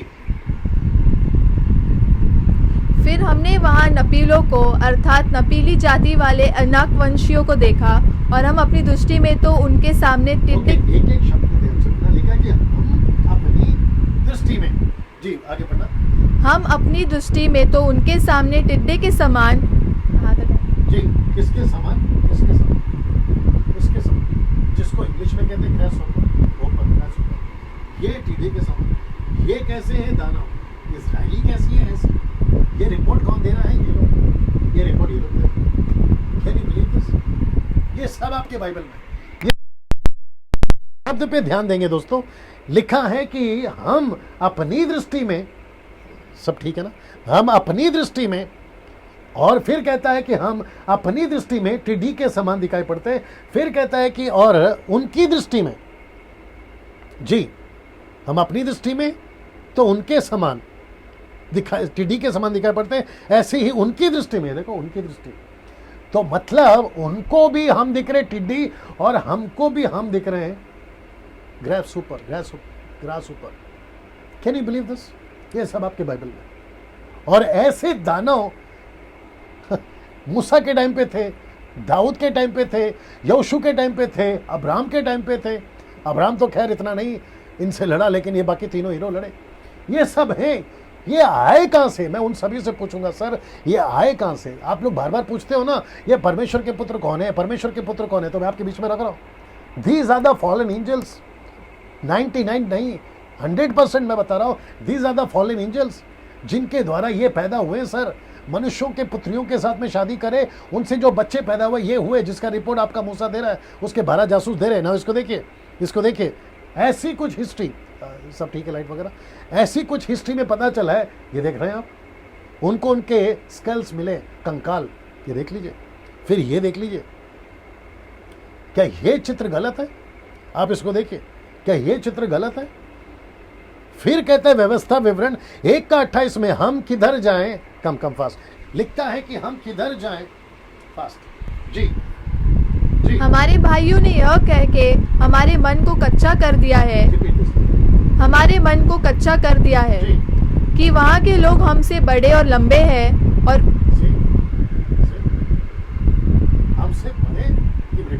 हमसे बड़े और लंबे हैं जी, और वहाँ के नगर बड़े बड़े हैं, और उनकी शहरपनाह आकाश से बातें करती है, और हमने वहाँ अनाक वंशियों को भी देखा है। वापस बंद करना, ये जो शब्द है ना, इसको ध्यान रखना, उनकी शहरपनाह आकाश से भी बातें करती है। तो कौन सा चित्र दिखाया था मैंने आपको? कौन सा चित्र दिखाया था? ये वाला से आकाश से भी बातें करती है। मतलब अब आप सोच के देखिए, 12 जासूस अगर गए थे ना उनके यहाँ पे जासूसी करने के लिए कि वहां पे क्या चल रहा है, तो सबसे पहले ये क्रीचर्स मिले उनको, ये क्रीचर्स, ये रचना मिली उनको, यार वहां के इंसान कैसे हैं। फिर साथ ही साथ में अभी भी वो वेबसाइट का नाम मुझे याद नहीं आ रहा, जब मैं स्टडी कर रहा था ना तो मुझे वो वेबसाइट मिला जहां पे अभी भी ये पत्थर मौजूद है, अभी भी वर्तमान में अभी भी, और उनके पत्थर इतने बड़े बड़े हैं, उनके घर इतने बड़े बड़े, हालांकि उनका पूरा है ना बिगड़ गया है, लेकिन लिखा है। ये देखिए शब्द पे वापस आई, लाइट लगा लो, वापस आई, कहाँ गया जी। वहां के नगर बड़े बड़े हैं, उनकी शहरपनाह आकाश से बातें करती हैं। कैन यू बिलीव दिस ना? इसको देखिए, व्यवस्था विवरण 2 का 20 क्या लिखता है? वह देश में भी रपाइयों का गिना जाता था, क्योंकि अगले दिनों में रपाई, जिन्हें अमोनी जमजुमी, ये देखिए जमजुमी या जुमीटाइस भी कहते हैं, इंग्लिश वर्ड है ये, वे वहां रहते थे, जैमजुमाइट्स, ये भी वहां पर है। अब आप सोच के देखिए, ये सारे बाइबल के अंदर आपके अंदर पाए जाते हैं ना। इसको देखिए, व्यवस्था विवरण उसका 2:21 लिखा है कि वे भी अनाकियों के समान, शब्द को ध्यान दीजिए, लिखा है कि बलवान हैं, लंबे लंबे हैं और गिनती में बहुत है। इनकी जो तादाद है ना वो गिनती में बहुत है, परंतु यहोवा ने उनको अमानियों के सामने से नाश कर डाला। उन्होंने उनको उस देश में से निकाल दिया। उनके स्थान पर आप ना रहे, नहीं लगा, उनके स्थान पर आप रहने लगे। इसका मतलब है वो बलवान हैं, लंबे हैं और गिनती में बहुत हैं। वापस आता हूं, वे लंबे हैं, बलवान हैं और गिनती में बहुत हैं। सीधे अब आप सोच के देखिए, ये सब आपके बाइबल में है। आप कुछ प्रचारक अब आपस कहोगे कि मैं एलिगेशन लगा रहा हूँ, जजमेंटल हो गया हूँ, दोष लगा रहा हूँ। दोष नहीं लगा रहा हूँ, जजमेंटल नहीं हो रहा हूँ, लेकिन आपको सिर्फ खबरदार कर रहा हूँ। आजकल क्या चल रहा है, चमत्कार कैसे होगा, तेल पानी का, रुमाल का, नमक का, साबुन का, घड़ी का, ब्रेसलेट का, न जाने क्या क्या, ये सारी चीज़ें आप अपने कलीसिया को सिखाओ, आप अपने चर्चेस को सिखाओ, पास्टरों, लीडरों या इवेंजलिस्टों या बाइबल टीचरों, ये सब सिखाइए। ये सब आपके बाइबल के अंदर हैं, इनकी चर्चा करिए ताकि वो मजबूत हो जाए और समझ सके कि शैतान की चाल क्या क्या है ना। इसको देखिए दोस्तों, लिखा है व्यवस्था विवरण 3:11। कम फास्ट, आपको खड़े रहना यहीं पर, आपको पढ़ते जाना। जी जी जी। जो रपाई रह गए थे उनमें से केवल बाशन का राजा ओग रह गया था। उसकी चारपाई जो लोहे की है वह तो अमोनियों के रब्बा नगर में पड़ी है। साधारण पुरुष के हाथ के हिसाब से उसकी लंबाई 9 हाथ की और चौड़ाई 4 हाथ की है। ओके, इसकी भाई पे खड़े हो। इसका मतलब है कि इसकी जो हाइट है ना इस आदमी की, ये सोता किसमें था, लोहे की चारपाई। और इसकी लोहे की चारपाई लिखने वाला कहता है हमारे नगर में है। तो इसकी जो फुट या उसकी जो कद है, अगर मैं काउंट करूं तो मुझे लगता है कि कम से कम 13 से 14 फीट का आदमी है। 13 से 14 फीट का आदमी, 13 से 14 फीट का आदमी। आप अंदाजा लगा सकते हैं क्या क्या चल रहा था उन दिनों में ना। इसको देखिए दोस्तों, आपको ये कहानी याद है दाऊद की? ये कहानी तो आपको याद, कितने लोग देख रहे हैं? ओके ना, ये कहानी आपको याद होगी। दाऊद ने 5 पत्थर क्यों उठाए थे? मुझे पता है कि आपकी कैपेसिटी शायद बैठने की थक गई होगी, लेकिन कम से कम 1.5 घंटे से बात कर रहा हूँ, अभी भी बहुत सारा मसाला बाकी है। और मैं समझता हूँ अद्भुत चीज़ें आपने अभी तक सीखी होगी। दाऊद ने 5 पत्थर ही क्यों उठाए? पहली बार मेरे हिसाब से मैं आपके बीच में रखने जा रहा हूँ, मेरे 26 साल के मिनिस्ट्री में, आपका मुझे नहीं पता, दाऊद ने 5 पत्थर ही क्यों उठाए थे नाले से? क्योंकि दाऊद को पता था कि गोलियत के टोटल 5 भाई है। इसको पकड़ के, किसको पकड़ के? इसको पकड़ के, गोलियत को पकड़ के। आइए बताता हूं कैसे। दूसरा शमूएल 21 का पीस जी, दूसरा शमूएल 21 का पीस जी। फिर गत में भी युद्ध हुआ और वहाँ एक बड़ी डील का रपाई वंशी पुरुष था जिसके एक एक हाथ पांव में 6 उंगली अर्थात गिनती में 24 उंगलियां थी। आगे जी। यही 4 गत में उस लिखा, क्या लिखा है? यही 4। तो वो रहा गोलियत जी, वो रहा गोलियत, और ये रहे उस। वापस कहता हूं कि 5 पत्थर ही क्यों उठाया? अभी तक हम लॉजिक लगाते थे 5 फोल्ड मिनिस्ट्री, 5 फोल्ड मिनिस्ट्री, मुझे कोई दिक्कत नहीं, आप लॉजिक लगाओ। लेकिन वहां के लोगों को पता था कि दाऊद ने 5 पत्थर क्यों उठाया, क्योंकि उनको पता था कि इसके 5 भाई हैं, टोटल 5 भाई हैं। ये रहा 4 और वो रहा गोलियत। इनको सबको मारा है दाऊद के जनों ने। देखो, दाऊद के जनों ने उसको मारा ना। दूसरा शमूएल उसका 21 का 16 जी। तब यश जी, जो रपाई के वंश का था और उसके भाले का फल तोल में 300 शेकिल, एक मिनट, कितना लिखा है? 300 शेकल यानी कि 300 किलो। आगे पीतल का था हाँ। और वह नई तलवार बांधे हुए था। उसने दाऊद को मारने को ठाना। तो इसका मतलब है कि इसकी तलवार कितनी किलो की, आप देख लीजिए। ये ऐसे कैसे हो सकता है? ये इतने हाइट के थे। इसलिए ये सब मैं क्यों बता रहा हूं, ताकि आपको समझ में आए कि ऐसे क्रीचर्स थे आपके बाइबल के जमाने में। मैं वो बता रहा हूं। और ये आए कहां से? दानव। ये आए कहां से? अभी कुछ लोग कहते हैं कि ये जो है ना, ये सेत के बच्चे थे। कौन? जो परमेश्वर के पुत्र हैं वो सेत के बच्चे। तो सेत के बच्चे ऐसे बच्चे पैदा होंगे? आप सोच के देखिए क्या लॉजिक लगा रहे हो। सेत ऐसे बच्चों को पैदा करेगा? मतलब आदम के बच्चों से जो बच्चे पैदा होते थे वो ऐसे पैदा होंगे। और उन्हीं को परमेश्वर मार देगा, और उन्हीं को परमेश्वर कहता है कि ये बिगड़े हुए हैं, इनका ईश्वर कोई और है। क्या लॉजिक है साहब ना। इसको देखिए जी, नौका दो, व्यवस्था नौका दो जी। उनमें बड़े बड़े और लंबे लंबे लोग अर्थात अनाकवंशी रहते हैं, जिनका हाल तू जानता है, और उनके विषय में तूने यह सुना है कि अनाकवंशियों के सामने कौन ठहर सकता है। बस ये जो शब्द है ना, इनके सामने कौन ठहर सकता है। मेरे पास में कम से कम 2-3 दर्जन स्क्रिप्चर थे, मैंने नहीं डाले, जितनी जरूरत थी वो डाली है। उनके सामने कौन ठहर सकता है। ये 3 कैरेक्टर्स, लाइट ठीक है देख लीजिए, ये 3 कैरेक्टर्स, एक है आपका मूसा, दूसरा है आपका यहोशू, और तीसरा है आपका गोलियत। इन तीनों का सामना दानों से हुआ है, इन सब का सामना दानों से हुआ है। लेकिन व्यवस्था विवरण 9 का 3 गजब का ऐसा। आइए दिखाते क्या लिखा है। लिखा है कि इसलिए आज तू ये जान ले। कौन कहता है? मूसा कहता है अपने लोगों से कि आज तू ये जान ले कि जो तेरे आगे आगे भस्म करने वाली आग की नाई पार जाने वाला है, वह तेरा परमेश्वर यहोवा है, और वह उनका सत्यानाश करेगा, और वह उनको तेरे सामने दबा देगा।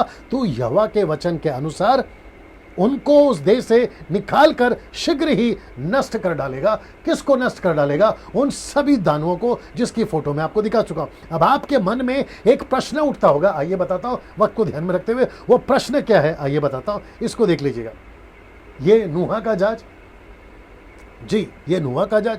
लिखा है कि जो सब कुछ नूह के समय खत्म हो गया था, जब सब कुछ नूह के समय खत्म हो गया था, फिर दानव कहां से आए। मैं जिसकी चर्चा रखिए, मैं जिसकी चर्चा अभी कर रहा था ना, वो सब अगर थे, पास्टर डैनियल थे, तो वो सब नूह के टाइम पे खत्म हो गए ना। जैसी फ्लड आया, बाढ़ आई, नूह के साथ में 8 लोग बचे, जानवर बचे, वो सब तो खत्म हो गए ना। फिर ये बाकी लोग कहां से, फिर दानव कहां से आए? क्योंकि उसके बाद में भी दानों का जिक्र है। उत्पत्ति, लाइट लगा लीजिए, उत्पत्ति 6 का 4, बड़े ध्यान से सुनिएगा।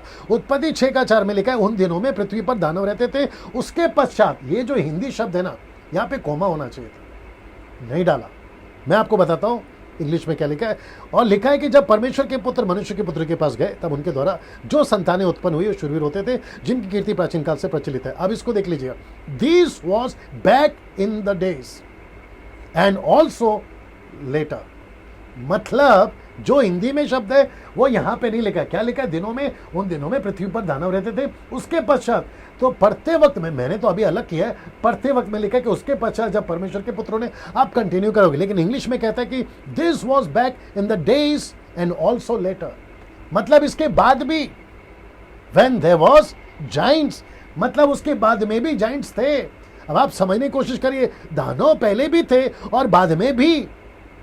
यह आपको समझना होगा, क्योंकि फॉलन एंजल्स नहीं मरे थे, मनुष्य मरे थे, पशु मरे थे, बाकी सब मरे थे, लड़कियां औरतें मरी थी, बच्चे मरे थे, लेकिन ये नहीं मरे थे साहब, ये नहीं मरे थे।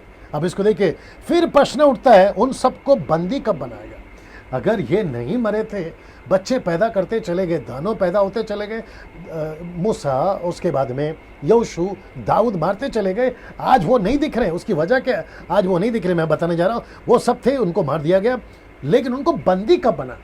उनको अथाह कुंड में कब डाला गया? लूका की किताब जल्दी निकालो, 8 का 31 के अनुसार, दूसरा पत्र 24, दूसरा पत्र 2 का 4 पढ़ा चुका हूँ, यहूदा का 1 का 6 पढ़ा चुका हूँ, लेकिन लूका की किताब 8 का 31 जी, लूका का 8 का 31 जी, 8 का 31 जी, इसको सुन लीजिए। हम थोड़ा सा समाप्ति के पास आ गए। जी जी। उन्होंने उससे विनती की कि हमें अथाह गड्ढे में जाने की आज्ञा न दे। वहाँ पे गड्ढे लिखा है, ओके, लिखा है कि अथाह कुंड में जाने की आज्ञा न दे। ये कौन है पता है? वो जो 6000 दुष्टात्माएं थे ना, जिसके अंदर था, वो कहते हैं, दुष्टात्मा कहती है, यीशु जी हमको अथाह कुंड में जाने की आज्ञा मत दे। तो इन 3 वचन के अनुसार फॉलन एंजल्स जो लूसीफर के साथ में गिरे थे, उनको ऐसी सजा दी गई है। वो इसलिए दी गई है कि वापस दानव पैदा ना हो, ये वजह है। और इसी वजह से दोस्तों, बड़े ध्यान से सुनना, हिंदू, मुस्लिम, सिख, क्रिश्चियन, आप जो भी है, बड़े ध्यान से सुनना, यही वजह है कि आज हमारे पृथ्वी पे दानव नहीं है। अगर परमेश्वर ने उनको बंदी नहीं बनाया होता, इनको बंदी नहीं बनाया होता, तो आज पृथ्वी पे दानव होते, उन तरह की तरह। अब आप समझिए ना, प्रश्न उठता है इनको बंदी कब बना। तो कुछ ऐसे पीरियड हैं बाइबल के अंदर। सबसे पहला डार्क पीरियड ऑफ 400 ईयर्स, दूसरा है गैप ऑफ 400 ईयर्स, तीसरा है 400 ईयर्स ऑफ साइलेंस टाइम, जो भी बोलना चाहे, फिर है चौथा 1,46,000 नाइट्स। मैं रिपीट करता हूं, 1,46,000 को हिंदी में क्या बोलेंगे जी, 1,46,000 नाइट्स। इसका मतलब है कि 400 साल का गैप। कब? इसको देख लीजिए, बिटवीन मलाकी और मत्ती के बीच में, Malachi and between Malachi and Matthew के बीच में ये 400 साल का गैप है। इसके दरमियान ना कोई हलचल थी। ये मेरा अपना ऑब्जर्वेशन है, स्क्रिप्चर हमारे पास में नहीं है, लेकिन वहाँ पे और उसके या पहले, क्योंकि यीशु मसीह आने तक में 2000 साल, यीशु मसीह के आने तक 4,000 साल, माफ़ करिएगा, लेकिन उसके बीच का ये जो 4,000 साल का जो चक्कर था, उसमें दानव आए गए, लेकिन 400 साल के दरमियान में कोई हलचल नहीं हुई, कोई नबी नहीं था, कोई बातें नहीं होती थी। उसके दरमियान मुझे ऐसा लगता है कि उसको बंदी बनाकर डाला होगा। अगर किसी के पास में कोई और थियरी है तो वो अपना बता सकता है, लेकिन मेरे हिसाब से यहाँ पर हुआ है। अब अंत में आ गए हम लोग जी। दोस्तों, ये वीडियो कम से कम अभी तक 2.25 घंटे का हो गया। अब आप सोचिए कि कितना सारा मसाला था आपके लिए जो मैं तैयारी कर रहा था। अब अंत में क्या यीशु ने इन सब की चर्चा की है, इन सब बातों की चर्चा की है? फॉलन एंजल की चर्चा करी है क्या यीशु ने? दानों की चर्चा करी है क्या? स्त्री की चर्चा करी है? और जो अभी तक आपने सुना, क्या उसकी चर्चा करी है? आखिरी हिस्सा है, उसको देख लीजिएगा। मत्ती की किताब में 13 का 36 से शुरू होता है। आइए देखते कैसे। और याद होगा ये बीज बोने के बारे में। तब वह भीड़ को छोड़कर घर में आया। कौन? यीशु। जब यीशु घर आया तो उसके चेलों ने पूछा, उसके चेलों ने उसको आकर कहा, क्या कहा पता है? हमको बाकी कुछ मत बता। वो चिड़िए कौन थे, वो बीज कहाँ गिरा, वो 4 जमीन क्या थी, वो क्या था, ये वो हमको मत बता। क्या कहते जरा देखिए, कहते हैं खेत के जंगली दाने का दृष्टांत हमें समझा। अब आप सोच के देखिए कि चेलों को बाकी किसी में इंटरेस्ट नहीं है। वो कह रहे हैं कि हमको जंगली दाने का एग्जाम्पल बता। ये जंगली दाना आपने क्यों कहा? ये जंगली दाने का बता। वो अच्छी बीज वाला मत बता जिसमें 30, 60, 100, वो मत बता, हमको जंगली दाने का बता। तब यीशु ने क्या कहा सुनिए, मत्ती 13 का 37 में कहता है, उसने उनको उत्तर दिया कि अच्छे बीज का बोने वाला मनुष्य का पुत्र यानी यीशु, अच्छे बीज को बोने वाला। तो अच्छे बीज कौन है? उत्पत्ति का किताब 3 का 5 याद आ गया होगा, जहां परमेश्वर ने कहा था कि तेरे बीज, स्त्री के बीच में से एक बीज को पैदा करूंगा, यानी कि यीशु मसीह। तो अच्छा बीज यीशु है। जरा ध्यान से सुनना, मत्ती 13 का 38। खेत कौन है? अब जरा देखिए, खेत है ये है खेत, जिसको कहते हैं संसार, जिसको परमेश्वर कहता है मैंने संसार रची, मैंने दुनिया रची, मैंने आदम को बनाया, मैंने हव्वा को बनाया, और मैं चाहता था कि ये पूरी दुनिया, जिसको परमेश्वर कहता खेत, मैं अपने तरीके से चलाऊं। लेकिन इसी खेत में ये जो खेत है ना आदम, इसी खेत में जरा ये चित्र देख लीजिए, लाइट देख लीजिए, इसी खेत में अच्छा बीज राज्य की संतान, जंगली बीज दुष्ट की संतान। ये देखो, ये आदम हव्वा है, ये है लूसीफर, यहां है परमेश्वर, ये है अच्छा बीज। तो यहां पे निकला बुरा बीज, इसलिए मैंने लिखा है अच्छा बीज राज्य की संतान, परमेश्वर ने जो संतानों को आगे लाया, यानी उसमें यीशु आया। जंगली बीज दुष्ट की संतान। दुष्ट की संतान कौन है?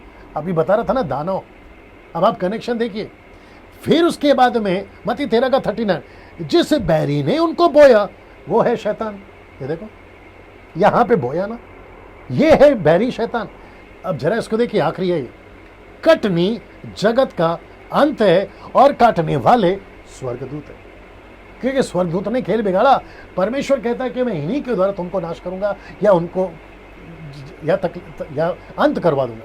तो लिखता है कि कटनी जगत का अंत है और काटने वाले स्वर्गदूत है। अगर आप नहीं समझे, मैं इतना सा आपको वापस समझा देता हूं कि जब यीशु मसीह अपने घर आया, चेलों ने पूछा हमको जंगली दाने का एग्जाम्पल बताइए। जंगली दाने का एग्जाम्पल यीशु ने शुरू किया। उसने क्या कहा? अच्छे बीज का बोने वाला यीशु मसीह, यानी बीज यीशु है।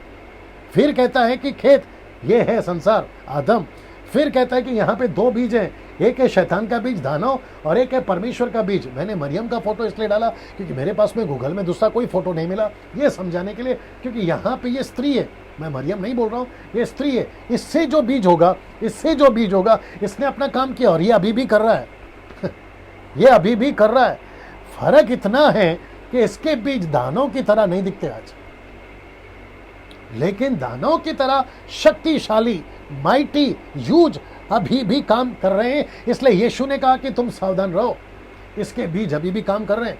पास्टर्स इसको प्रचार करिए प्लीज, बाइबल टीचर्स इसको प्रचार करिए, और जितने विश्वासी हैं सर जरा तेल पानी से बाहर निकलो, चमत्कार और वीज़ा से बाहर निकलो, और अपने पीठ दर्द और सर दर्द से जरा बाहर निकलो और इन सारी चीज़ों को समझो, क्योंकि आपको 22वीं पीढ़ी को प्रभु के राज्य तक पहुंचाना है, प्रभु के राज्य में उनको लाना है 22वीं पीढ़ी को। अगर यीशु के आगमन में देरी होती है, मसीह मंथन वाले आप सभी को हम क्यों जोड़ रहे हैं समझिए आप।